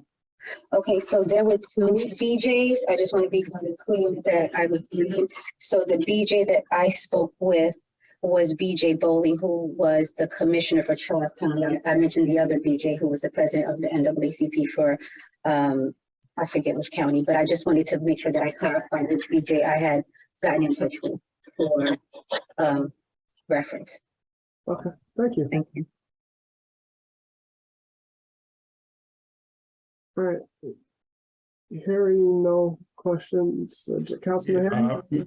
Yeah, I do have a question. Okay, one is why is the director of public works not on here for questions? We should not be going through another department when he's responsible for the budget. That's a problem I have. I do have a question for the chief. Chief, I've been asked by some seniors, they used to meet down in the nutrition center. And it wasn't part of the nutritional program, but they just met down there and they would go down there and they would play cards and had a little meet and greet. They would get together prior to COVID. And I think the person was reaching out to you about that. So where are we at with that? Yes, sir. Good evening, everyone. Chief Bryant. Yes, that's Ms. Brown. I've been working with her in reference to that. We had 2 conversations today. I was advising her in reference to that program. Apparently, it was taken away from the city of Glenarden. I had her speak with our administrator, Michelle Cheeks, who gave her the information she needed in reference to move forward through the county so they can get transportation to and from the venue they wanted to go to and what days and so forth. She wanted to come to the nutrition center. I didn't have a problem with it, but I told her we didn't have a bus to transport them. And she understood that. She said that they need transportation and everything, but we were able to, we've been working on the past several weeks. Also, Ms. Smallwood's been helping me out with her getting information and stuff. So we were able to direct her to the right person today. So she was very grateful for that information and assistance from the city of Glenarden. Okay, because I guess I'm a little confused because there used to be 2 groups that met down there. There was a group that was regularly to come down there to get their lunch. Then there's another group that came down that just would meet up there. They would drive. They didn't take the bus or anything. They would drive up there and they would play cards down in there, down in the nutritional center. Play cards and maybe whatever they play, and they would do that. And I know they'd be down there like from 2 to 5 or something like that after the original lunch group had left. So I'm trying to figure out which group. Okay. I spoke to Miss Brown. I haven't spoken to anybody else. She was talking about when they came in daily, I think from 10 to 2 and with her friends, I think they watched movies and so forth. And okay. So they came for the lunch program. Yeah, I guess. I'm not familiar with the program because it was before I got here. But I gave her the information she needed. But I spoke to her several times. I do follow-up calls and so forth. Michelle did a great job of getting the information that she needed. She calls the station, she called me. And like I said, I got her information from Council Member Smallwood, and we've been in contact. But the other group you're talking about, the other individual, I don't know who that would be, but they're free to call me and we can discuss it. Okay, all right, thanks. Yes, sir. Thank you. Councilwoman Jones? Yes, there was only one group, well, really it was 2 groups, but the one group that met was for the Senior Nutrition Center, and that was where the city got the $11,000 a year to run the Senior Nutrition Center. Those events have been shut down because of the fact the county built a new building over in Capitol Heights, which they'll probably move into sometime in late 2023 or early 2024. But right now, all of the senior activities and stuff are done through at buildings that are Park Service building. Maryland National Capital Park and planning buildings, because they can better address the issues that they need, and plus for the security. So that's why we don't have the Senior Nutrition Center in the city of Glenarden anymore. Because once COVID came, they shut it down, and then they made the determination that it was not going to come back. Now, I remember in August when the park and planning closed down. At that time, former Councilwoman Smallwood came to the council to ask for her card playing group to come into the city hall, which some people found that to be disturbing, because you're playing cards, you're cooking food and doing different things. And that was only in August. And the first year I was on the council, it was brought to our attention as a council to decide whether we were going to allow them to do that. It was done. But after that, I don't remember us getting permission or being given the request to give them permission to come into that area down there, because The nutrition center the people were down there from the nutrition center. They got picked up around 3 o'clock, and then they were playing cards on Friday, which kind of intermingled with both groups. So as far as the only group that I knew that had a really jurisdiction to even be in there was the county's nutrition center program. And like I said, that's been shut down for the city of Glenarden because the county has decided to go in another direction. Thank you. Thank you, Ms. Jones. I appreciate that information. Thank you. Mr. President, man. Oh, all right, one second. Just right quick. And then I'll come to you. And so can we just establish a program for our senior citizens and separate from what the county's doing? I understand what you're saying, Councilwoman Jones, that it's moved to Capitol Heights. Can't we put something in place? I mean, you know, I would assume that, you know, like all other people, our senior citizens are wanting to get out too in a safe space. And it was a joy to see them out, and a lot of our senior citizens out with the Christmas event that we had in the Gold Room, where everybody's able to come out and have a good time in a safe environment. Because right now, I don't think anything goes on in the nutritional center, but you know, as a council, you know, I don't mind working on something. I don't know if it needs to be a resolution or what, just to have something. I know at the community center, the youth have the community center on every Friday nights at, I think, 7 o'clock to 9 o'clock, something like that. And I could completely understand senior citizens want to get out and do something too. But I'm all for opening the nutrition center if somebody wants to establish something constructive for our citizens. Councilman Herring?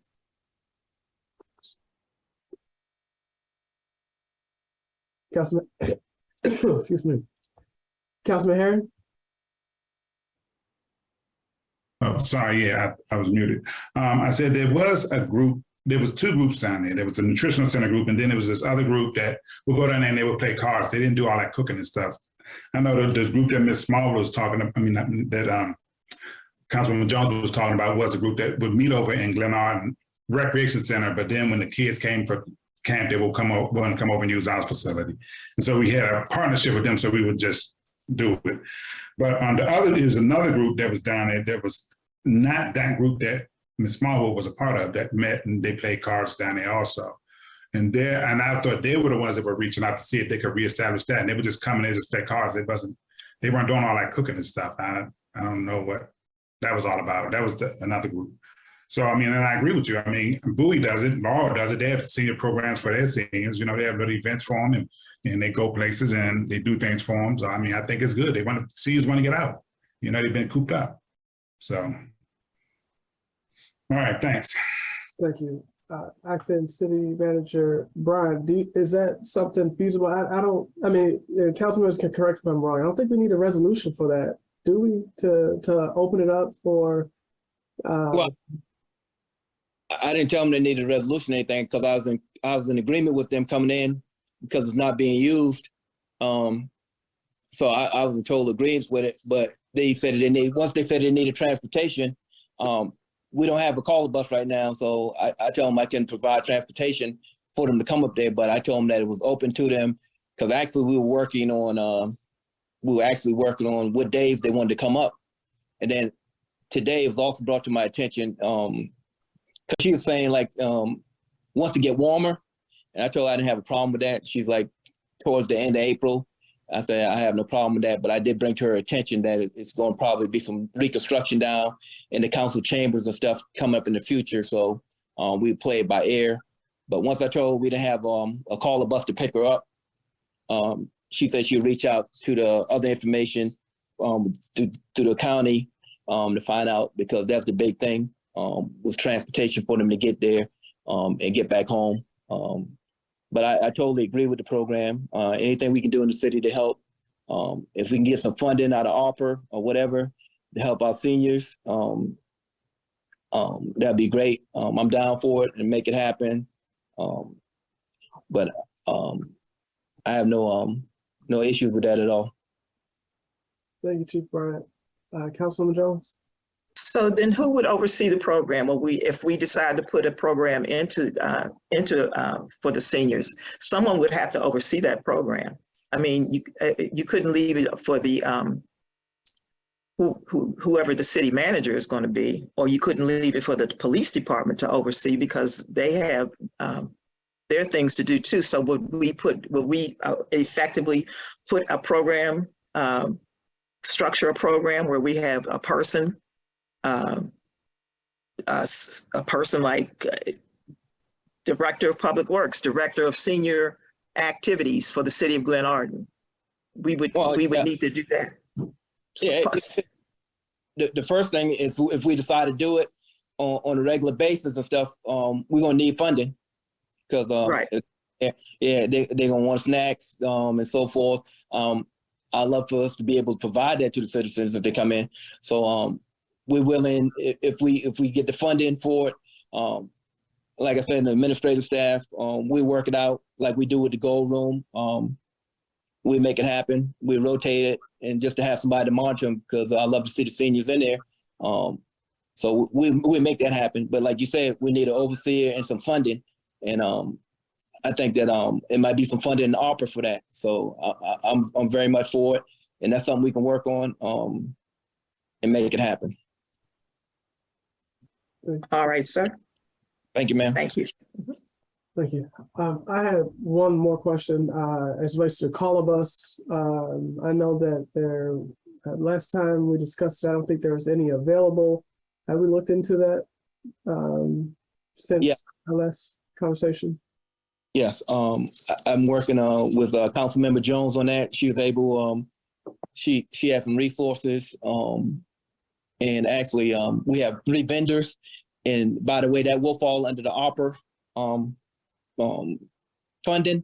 When we spoke to the Mr. Himmler, that will fall under it. So right now we're gonna get 3 proposals.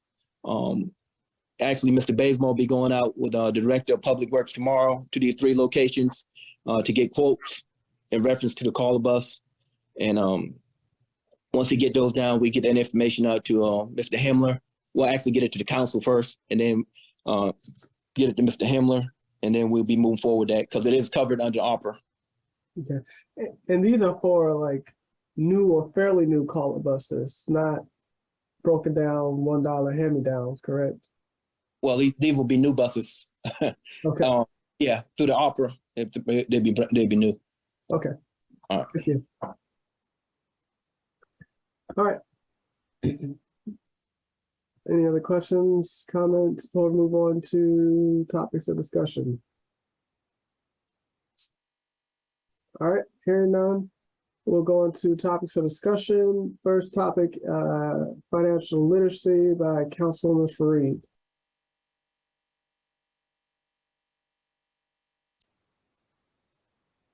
Yes, I just wanted to bring this up because this legislation was passed quite some time ago. And at the time that the legislation was put forward, we had identified a vendor that would be able to facilitate the program for the city. After discussion with the council, it was agreed that we would submit an RFP to get proposals from other vendors. We did receive those proposals and they were reviewed, and at least I reviewed them and gave my recommendations to actually use both vendors, because one was the vendor that was originally identified that would deliver in-person tangible training, and the other was sort of like an app that would be able to help people who are a little bit more tech savvy, and it was more for planning purposes than really for the educational piece. But I thought that both vendors together would be able to meet the needs. I did provide those recommendations to our previous city manager, and then again to acting city manager Chief Bryant. I do not know though whether the rest of the council has reviewed those proposals and given feedback. It's been at least 6 months since we've had those. So at this point, I'm not even sure that the vendors would still be available. But again, this is legislation that was passed and that we need to be moving on for the benefit of our citizens. Thank you, Councilman Fareed. So what is next? I would like to move forward with getting back to those vendors. I just want to make sure that there is nothing that is stopping us from doing that. I know that Acting City Manager Chief Bryant is ready to do that, but again, we did this process at the request of council members to be able to review the proposals. So I'm expecting that the council members will have responses on those proposals.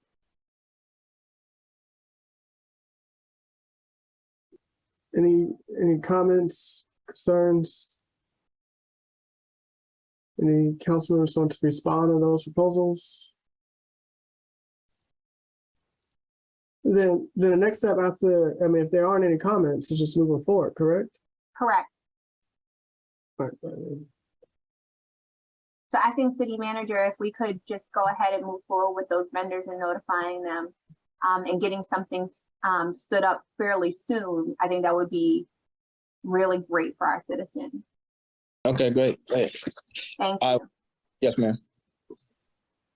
Okay. Next up, Council Manager Form of Government Charter Review Committee.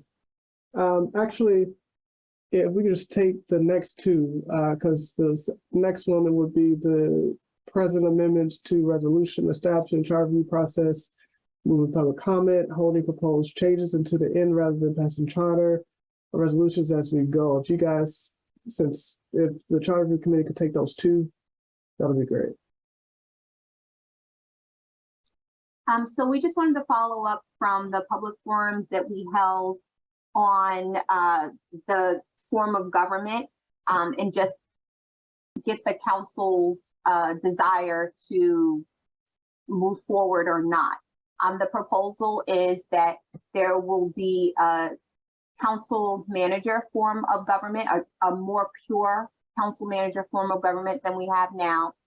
7 council members will be elected, and amongst those 7, one person will be selected as mayor and one person will be selected as vice mayor. The mayor will preside over the meeting, and the vice president will serve as the person who will preside if the mayor is not available.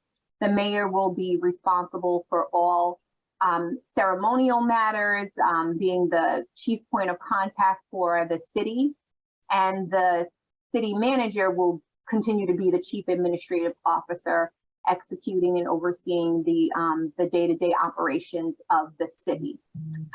So what we are looking to get an understanding on is whether or not that is the pleasure of the council to move forward with that form of government, because that will dictate the course of action that we take for the rest of the charter review committee session. I take it that's the consensus coming out of committee is what you guys have presented, correct? Yes, I don't know, Council Vice President Ferguson or Councilman Herring, if you had anything to add.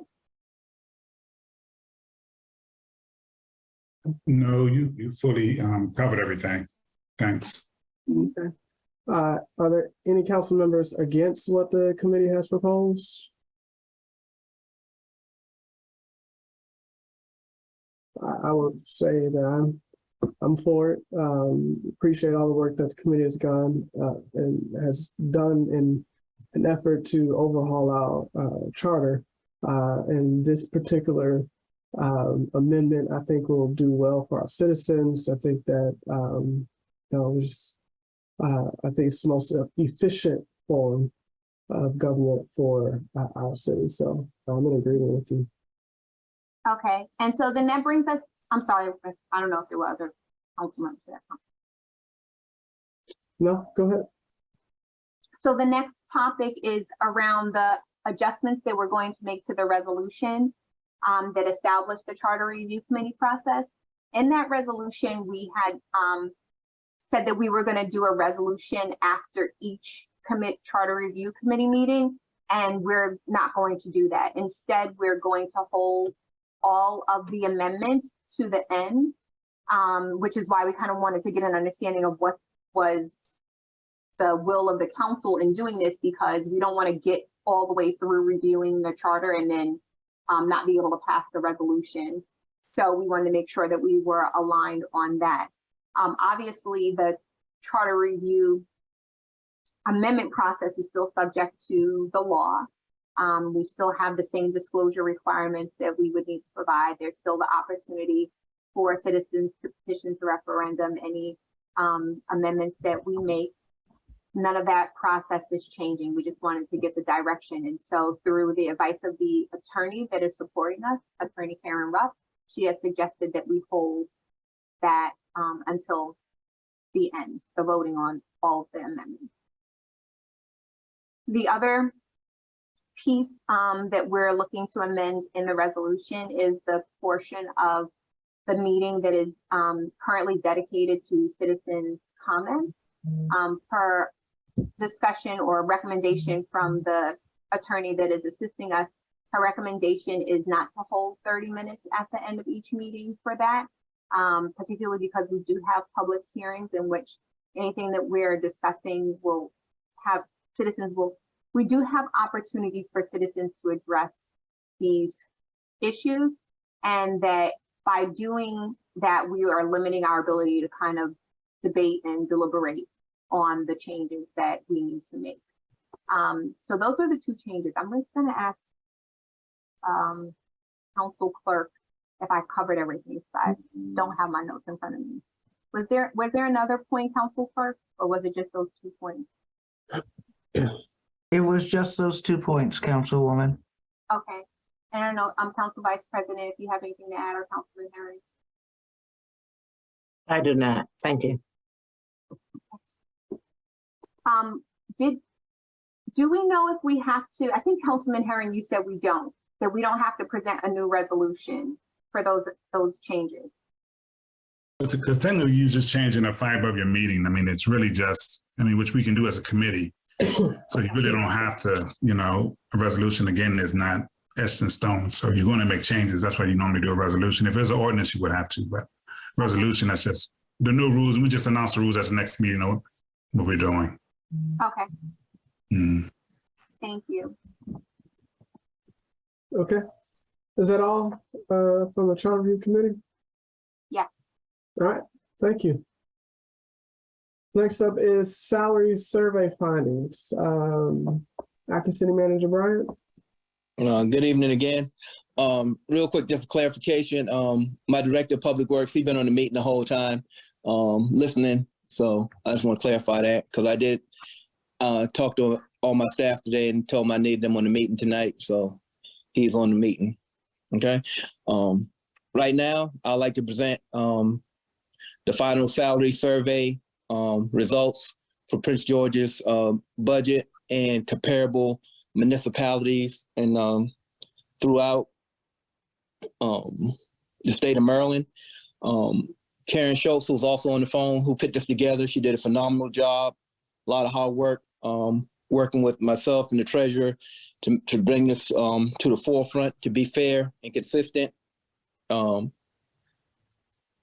as of last year, we lost a total of 13 employees, one from the legislative area, one from administration, one from finance, one from code enforcement, 6 from public safety, and 3 from the gold room. And I just lost another code enforcement officer this year, last week. And I was just advised this morning, once I got to work by Human Resources, that the gold room coordinator that was supposed to start with us next week turned down the position because she got a better salary somewhere else. So what I did with this survey, and what I wanted to do as acting city manager, is to be fair, and I wanted to be consistent and comparative. And Karen's been working on this for quite a while. I know with the city council, they talked about it.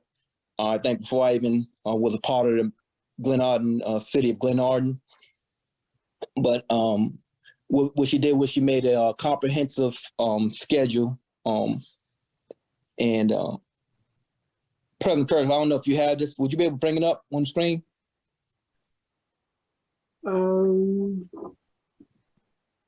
don't know if I have that. Let me just check my email real quickly. President Curtis, I emailed the update this morning to the entire council. To more comprehensive information. So it should be in your email. Okay, yes, I did. I looked at that and I pinned that. I didn't know if that was different from what Ms. Schultz said. Let me see where is it. What I pinned it. Here it is.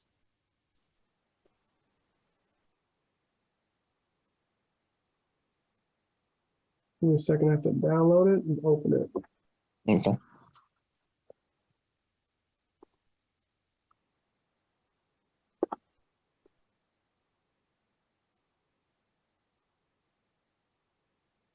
Um,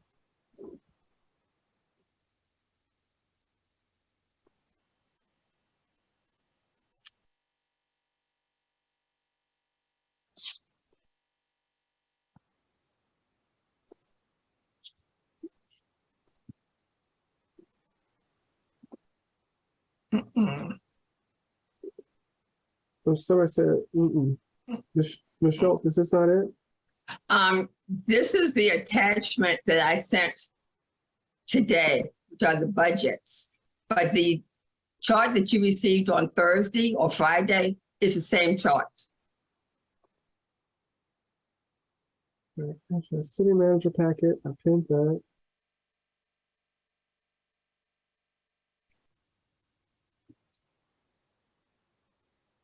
On Thursday. Council President, her report that was posted last week is part of the city manager's combined report.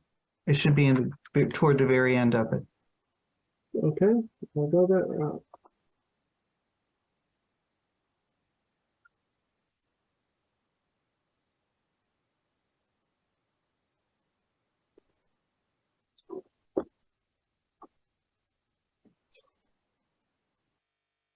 Salary study.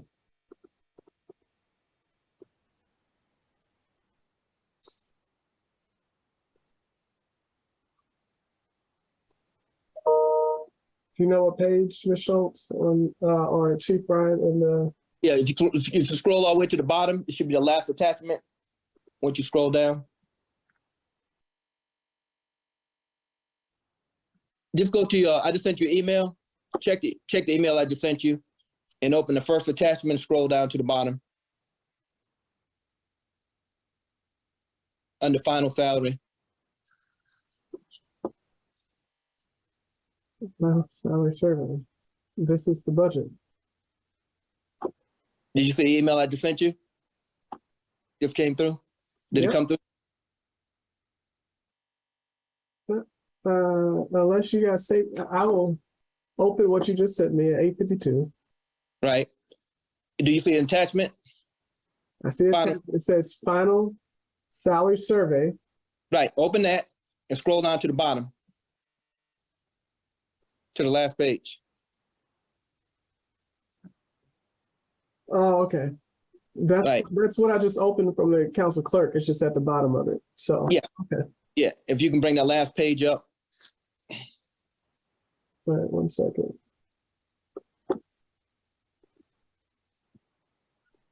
While you're bringing it up, Karen will be discussing it with you. But what I'd like for you all to keep in mind is that we highlighted Prince George's County market value as a guide because we are in Prince George's County, and we did a mid-range, and then we did other comparable markets from other agencies, and so that's all highlighted in yellow. And then we had an orange section, which is the current salaries for each one of these positions. And then blue on the far right side is the proposed range for you guys to look at, which I think is pretty fair. And I would ask is that you look at the position for each position and not make it a person. We're looking at position.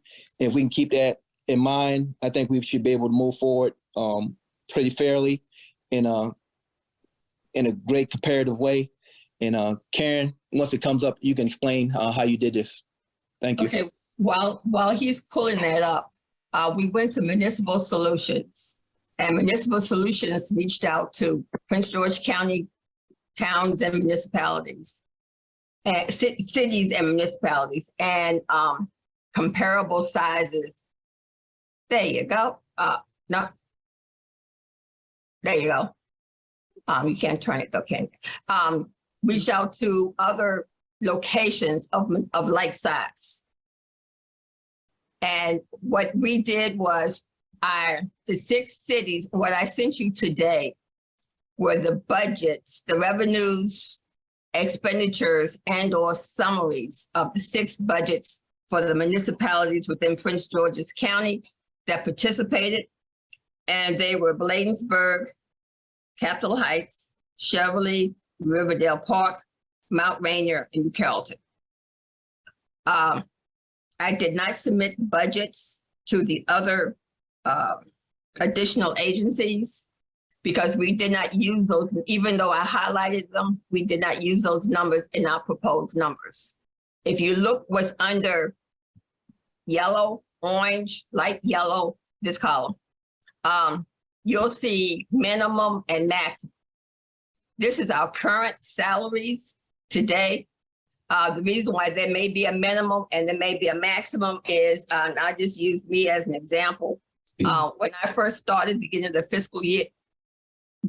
fiscal year, I was part-time and the salary was $60,000. I switched to full-time in October, and it added an additional $2,000 for the remaining of the year.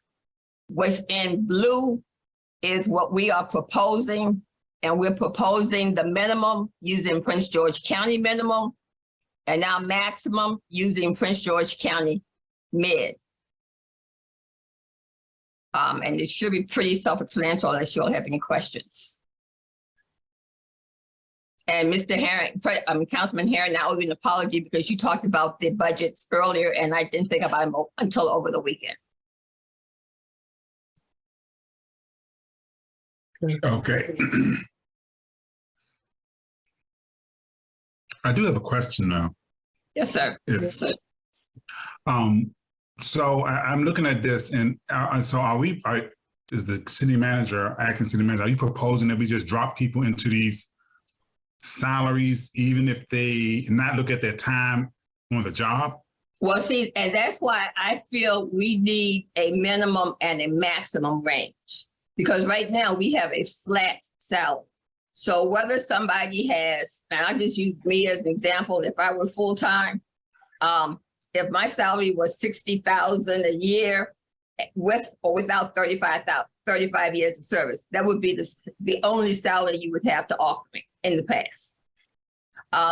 When city manager said not to look at people, but to look at positions, we actually look at the position of the duties of the position. Now, depending on who you hire and depending on what their criteria is, depending on what their previous experience is, they could go anywhere within the range of what we are proposing. Versus, and let me use I'll just use one police officer. I know for a fact we just hired a police officer with 18 years experience, but because he came on board as a police officer, he came on board at the one flat rate that we have for all new officers. Right. But I guess, excuse me, let's say we have someone in there that, like, okay, him, for example. So with this proposal is the proposal to take these salaries up and then just drop the person in it because they're in a position versus looking at their tenure and all of that other stuff? No, we can add, that wasn't my my decision to make, sir. That would be something that once the council saw these, you as a council, since you all are the money people, will determine what is going to be used to determine the minimum. Is it going to be, years of service? And is it going to be the minimum? You may want to lower the minimum so that you can take into consideration other factors that I did not take into consideration. Because I think if we're looking at the fact that we don't have salary bands, which is basically what we're saying, Right. then we're going to have to look at all of that so that we can institute those salary bands and be able to move people along fairly without people complaining and saying you're not treating me fair. And that's true. And I didn't know whether or not you wanted to actually do bands, steps, or if you want to have a range. To me, bands and steps can be misleading sometimes. Sometimes it can't. A range, in my opinion, is better only because, and I use the city manager. There's no place, if he were to get a really good rating, he's doing such a great job right now, and you wanted to quote unquote promote him. There is no salary to promote him to. Do you want to promote him to one band depending on the years of service? Do you want to promote him to 2 bands? Those are kind of things that I think would need to be worked out with each position or with the positions itself. Well, shouldn't the band, Excuse me? shouldn't the bands overlap? They could, but So that you can have that, so you can have the room for a promotion. So if you They get could. promoted from one to the other, the band will overlap into, say, from a lieutenant to a captain, and then they'll start on a new band. Well, let's just look at, since you're looking at, lieutenant, let's say right now, let's just say, for the sake of argument, that the lieutenant's current salary was 67. We're not talking about what he's really making. Let's just say his current salary is, let's say his salary is 66 now, what his current salary is. If you want the minimum to be what the current salary is, then that's doable too. And then you can have a wider range we can have more bands or a wider range for the band. But those are kind of questions I didn't know I could break into the situation. I was just giving you the dollar amounts that I came up with. And I figured maybe we could just sit down and have one-on-one discussions. Maybe, I don't know if you can do this in closed door or not, so that we can actually sit down and talk about where the salaries start now, where the salaries end now, and how you want to propose it, and then bring it back to the table. Right. I guess I'm just looking at the fact that in the history of Glenarden, whenever you put something in the budget, that's what they give that's what they get a person, and Right. that's a problem. And They'll drop that maximum number in that budget, and that's exactly what they'll give them. Well, versus- no, if we put, I'm not cutting you off, but cutting you off. If we put in the budget a range for each position, for instance, what the former city manager wanted me to start doing was, let's say if my salary is, I don't know, let's say $20.29 an hour as the max, because don't forget, I'm hourly, and hourly uses hourly salary. Then the range may be, let's say $18 all the way up to $29, which is why in some cases, you're going to have people that it looks like we have a range already because of the way they were brought on board and when they were brought on board.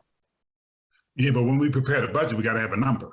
Right. So I'm saying, And we'll have to do the maximum of that range, even though they're not getting it. We'll still have to put that in the budget. And historically, when we put that in the budget in Glenarden, that's what they end up giving. That's what they end up giving the employee, even though that's only the maximum of their range, because they could get up to that amount, maybe even within that year if they get promoted or whatever. right. But the problem is that Glenarden they see 74 or 75 or 91,000, bang, that's what they're gonna give them. That's what they're gonna start paying. Well, I think. What I have been doing, I think if you look at, for instance, the Gold Run coordinator, and if you looked at some of the other positions, I have actually brought people on board with Ms. Barber's approval, not at the very top, which is why if you look at the code enforcement officers, Dominic Wright's salary is a little bit lower than what Joshua Bennett's salary was, because they came on at different times. Right. Council President, if I might, You Oh, I'm should be sorry. mentioning employees' names. Yeah, I'm sorry. My mistake. The two code enforcement officers make different salaries based on when they came on board. I apologize. No, I mean, I appreciate that because that's something new because that's not normally what happens. I agree with that's what you should do to give them room for promotions and increases. Right. Instead of bringing them up at the top and then they're stuck there until, the new budget comes through. Exactly. So, And then everybody gets the same budget again. So. All right. Thank you. Let me say, Mr. Herring, that's a good point. One second, thank you, Chief. Thank you, Council Clerk. If we can refrain from, My error. saying names as it relates to this, or if a council member feels more comfortable adjourning to a closed session, then I'm open to, hearing that motion. Outside of that, this information is in our public budget. So as long as we don't mention names, I think we'll be fine. Outside of that, if you want to go deeper, we can motion to go into closed. I don't need to go into names. I'm just doing the process, not the names. Okay, thank you. Acting City Manager Bryant. No, I just wanted to, at the end of saying, if you look at the far right, the proposed city salaries, like I said, we took the mid-range from Prince George's County and moved it over to the max because we are a city and not a county. We're just looking at it to be fair and consistent. We like to try to retain some of our personnel. As I stated earlier, we lost 13 last year, a total of 13. So especially with the police department, every time we lose one officer, we got to start over and try to rebuild. So you guys can look at this and take into consideration and come up with something. We most definitely appreciate it. Thank you. I do have a question. So is your recommendation that wherever the minimum is above what we're paying, that we at least bring people to the minimum?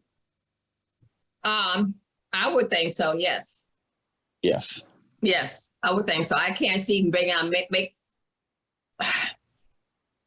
I can't see making our minimum lower than what their current salary is. With the exception of maybe some of the positions where there's more than one person in a particular position. Okay. And have you guys worked with the treasurer to see what that will cost? Because I take it that there's a timeline that you would like for this, right? Or are you proposing that this be addressed in the FY24 budget? 24 budget, because it's so late in the year. Yeah, it's too late. All right. Thank you. I didn't know what you guys were. No, we're just trying to I'm trying to keep employees. So I'm trying to work and be fair and across the board and work it out so it can work for the city and for the employees. So we talking about the next fiscal budget and that time to look into it and try to make some adjustments. Thank you. That answers my question. I appreciate that. Any other council members have questions as it relates to this report? Okay.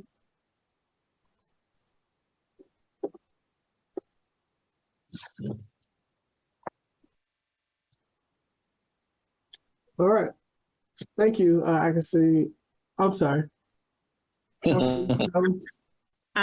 just want to say this was very impressive, the research that you all did to bring this to the council and have it prepared for the staff in the city of Glenarden. Thank you so much. This is what it takes. I know it's tedious, but this is what it takes to bring something forward that would be beneficial to our staff and the persons that work for the city of Glenarden. Thank you. Thank you. Thank you. Thank you. All right, next up is parliamentarian service proposals for March 2023 through June 2023. It's less than $6,000. Councilwoman Fareed. Yes, so bringing us back to the top of the top of the meeting. I did search for some parliamentarians. I went on the National Association of Parliamentarians website and looked for people who were in the area, meaning in the Prince George's County area or in the DMV generally, and just reached out to, I think, about 10 people, asking them to submit their resumes, proposals for us to review. There are 2 resumes that we feedback. I realized when I forwarded it to the council clerk, I didn't forward it to everyone else, so I can send those for us to consider. We do have $10,000 in the fiscal year 2023 budget for a parliamentarian. Using a parliamentarian from March through the end of the fiscal year would not be $10,000 according to the fee schedule that they've provided. And I think we just need to decide, I think we talked about it a bit, but we just need to make a decision on how we would want to use a parliamentarian. My suggestion would be for us to have a training first, for us to become better versed on the parliamentary procedure and how we're conducting our meetings. I did speak to one of the candidates, and she expressed that she had watched some of our meetings and I had identified a number of places where she felt like we could strengthen that skill. So I think that will be helpful for us. And then the second is putting together some council rules that will help us organize our meetings more efficiently and effectively. So I will go ahead and send those to the council, those 2, along with the fee schedule. And certainly if anybody else has, suggestions, I just wanted to move us forward on this because Councilwoman Jones's point, we've been kind of circling the wagon on this and haven't really taken action yet.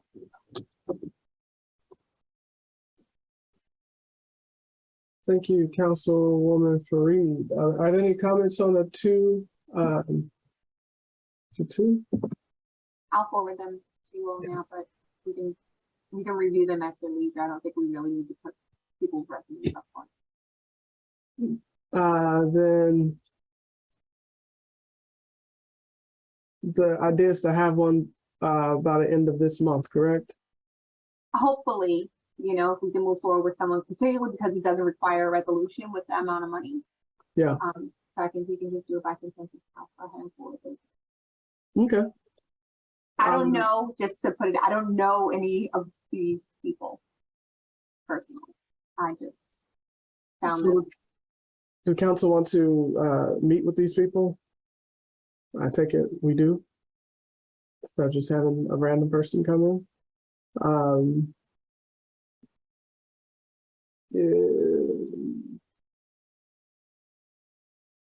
Mr. President, Councilman Harry. I do have, and I guess I can look at the proposal. So is this Councilwoman Fareed, is it an hourly rate? So there's a different fee schedule. So for coming to our meetings to sort of administer at our meetings, yes, that's an hourly rate. I believe it was $150. There's also a rate for a training, and I believe that was $500. Okay. Okay. So I think I don't know. I think we probably will have to do a resolution just to say we're bringing one on, and because you said it won't exceed $10,000, but it could if the meetings run long. Yeah, no, I don't know that it would exceed $6,000 for the time. And I honestly would not suggest that we have a parliamentarian come to every one of our meetings. We're thinking more so the regular meeting where we have to vote and take action. Right. Like, I don't know that it would be that helpful for a parliamentarian to sit in our work session. Right. Yeah, I'm talking about the regular meeting, not the work sessions or the public hearing or anything like that. Mm-hmm. Okay. All right. Thanks. No problem. Okay.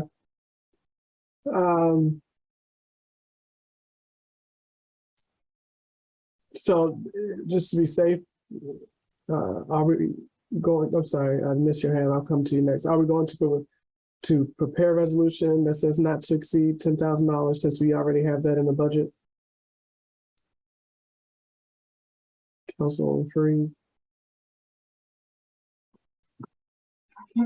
My only hesitation with that is now I would have done it before this meeting, because now I have to wait till the next work session, or we have to have a special meeting just to bring it forward when it's less than $6,000. Okay. Councilwoman Jones. It's not, if it's not over $6,000, we don't need a resolution. Okay. And also the other thing too is not needing them at every meeting, because once we get the initial training and we'll have some more insight on what Robert Rules states and how we're supposed to conduct meetings, then I think it'll be the need to have them at every meeting, or like it's been mentioned, the work session or the public hearing would not be necessary. So, but I think once we get the training under our belt, I think that should be able to address most of the situations. And after a while, we may not even need them at all of the regular meetings. I'm just saying. Thank you. Okay, thank you, Councilwoman Jones. Yeah, I agree. We can certainly track the cost, and if it looks like it's going to get somewhere near it, then we can draw up a resolution. But if it's under $6,000, we don't need it. And there are March, April, May, June, 4 regular meetings. I just calculated if we just did strictly meetings, we would have to have 8-hour meetings to run through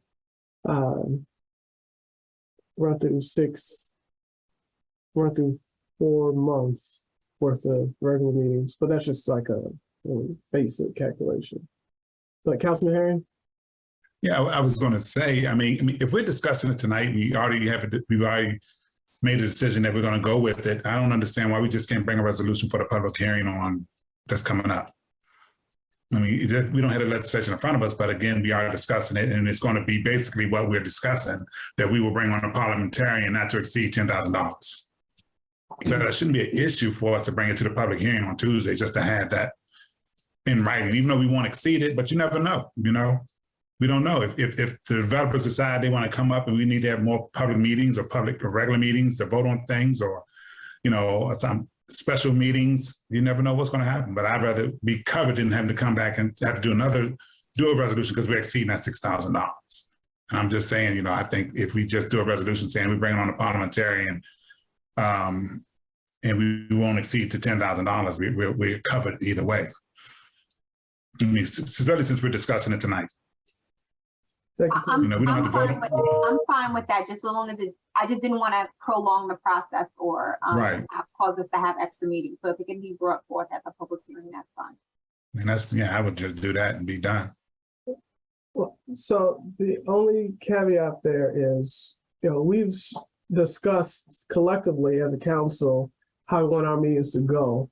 And the way it's currently structured is to not just throw in resolutions when we want to throw in resolutions.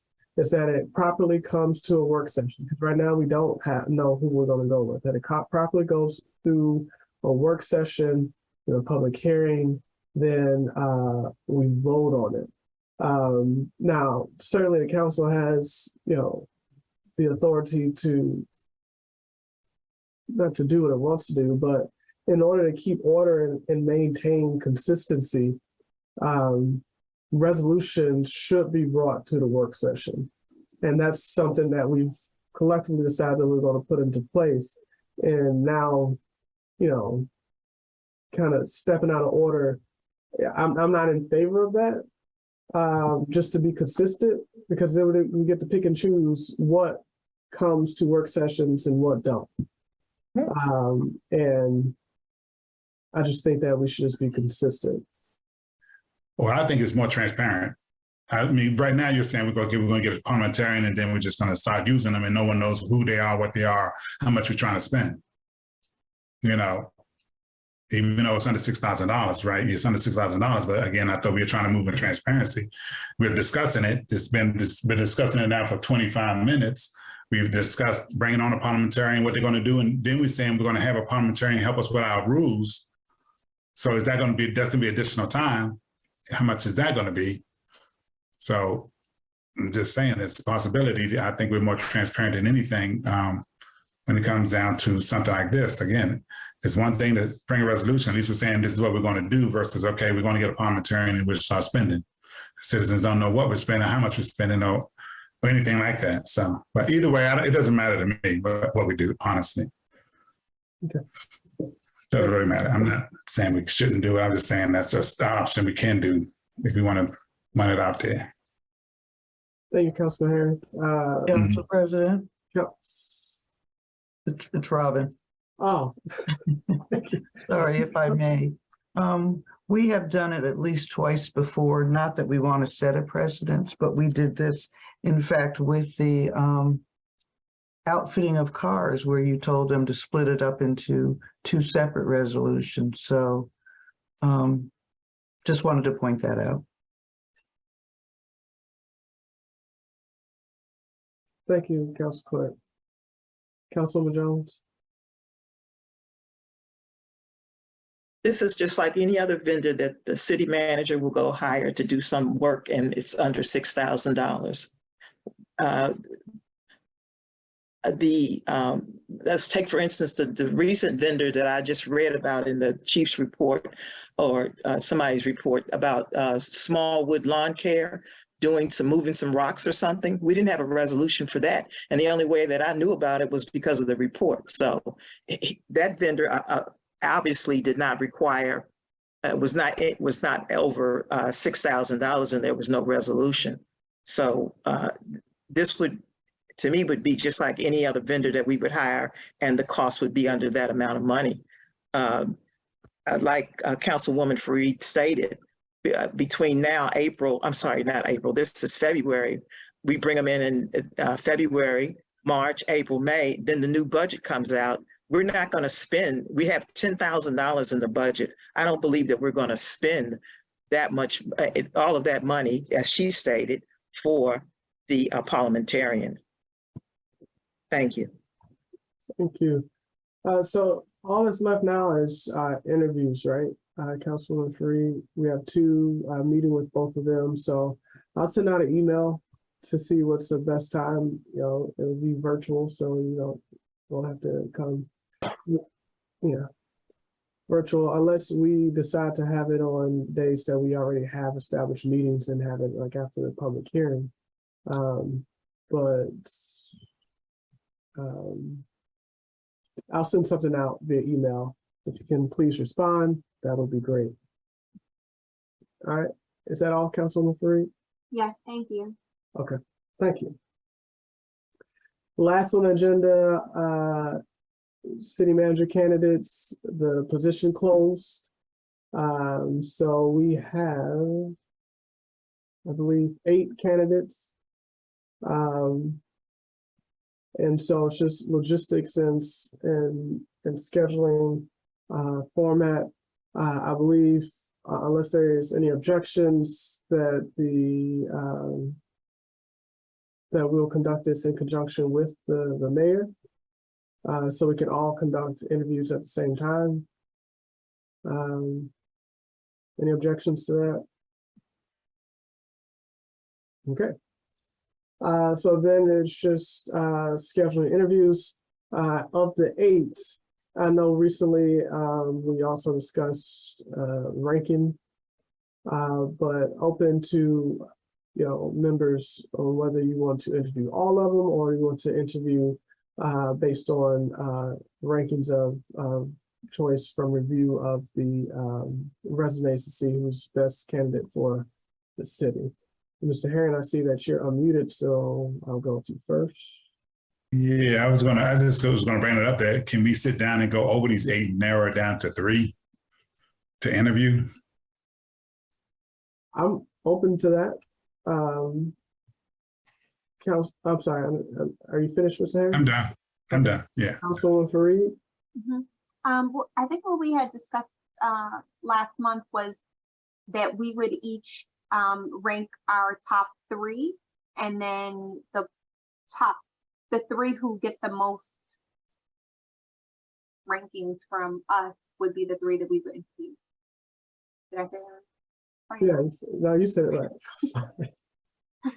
I'm sorry. Because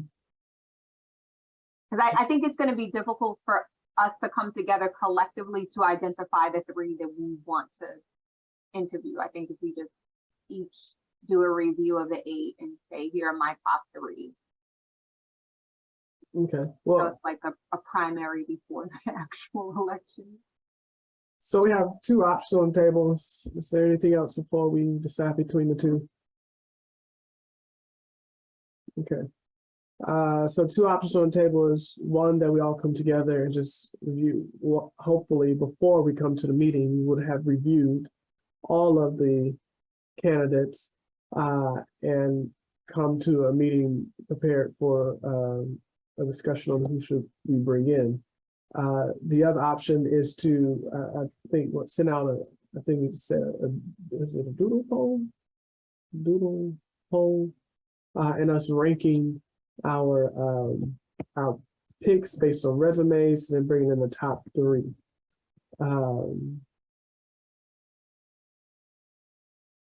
So has anybody need more time to review resumes? Anybody not review resumes? I need to look over them again. And I mean, I'm fine with either way, whatever way I want to do it, I'm fine. I just don't want to interview 8 people. Okay, agreed. So all in favor of, this is the part where I'm just going to do the aye and nay. All in favor of doing the coming together to decide which candidates we're going to interview, say aye. So I guess all opposed is nay. Nay. I think you need to call names so that everybody knows, so the citizens know at least who's saying what. So enthusiastic, people. Goodness gracious. All right. Well, I'm gonna go the reverse order then, because I didn't hear anybody on that one. Council free consensus, yes or no to do the doodle poll? Oh, are you switching it up for me? Yep, because nobody said anything for the other one, so I'm just gonna go this route. Okay, yes. Councilwoman Jones? To do the poll, Yes. yes. Okay. Councilman Hairston? What if I'm cool with either way? Can I vote yes to both of them? Yep, sure can. All right, cool. Yes. C. Councilwoman Guillaume? Yes. All right, Councilman Harry? I'm fine either way. All right, Councilwoman Ferguson, Vice President Ferguson?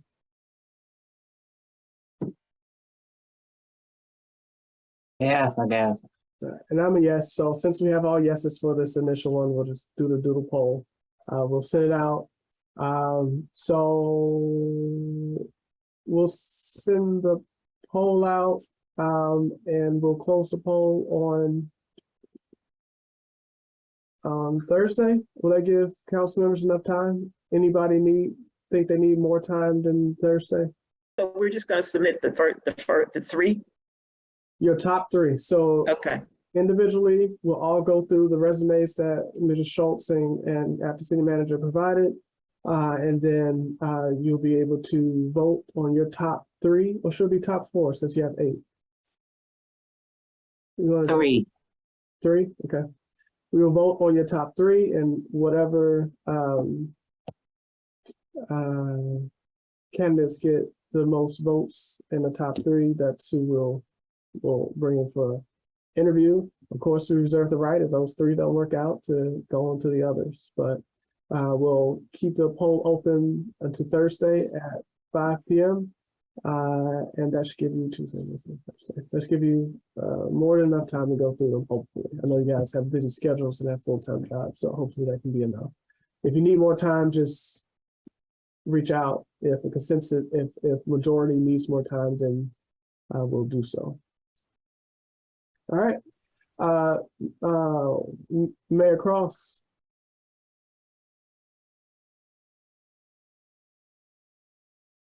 Okay. All right. I'm here, Council President. Okay, we will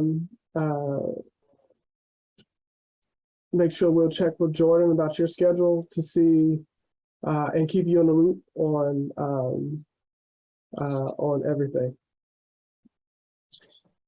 Council President, for the record, I still must say that this advertisement went out with duties against the city manager that were in line with the charter for the mayor. So I am not comfortable conducting these interviews. We've had this conversation, Council President, about the changes that were submitted to HR as well as the city manager, which was negated by the city council in accordance with the charter that's in place. So again, I am quite uncomfortable with conducting these interviews. Well, thank you, Mayor. Yes, I did come to your office to speak with you, to invite you to the interviews, to be a part of the process.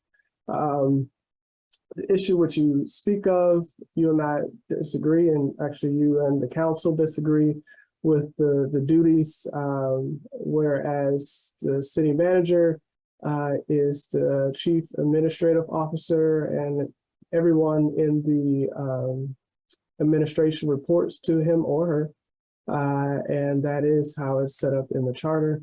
You interpret it another way. I respect that, but that's not how I interpret it. That's not how the council interprets it.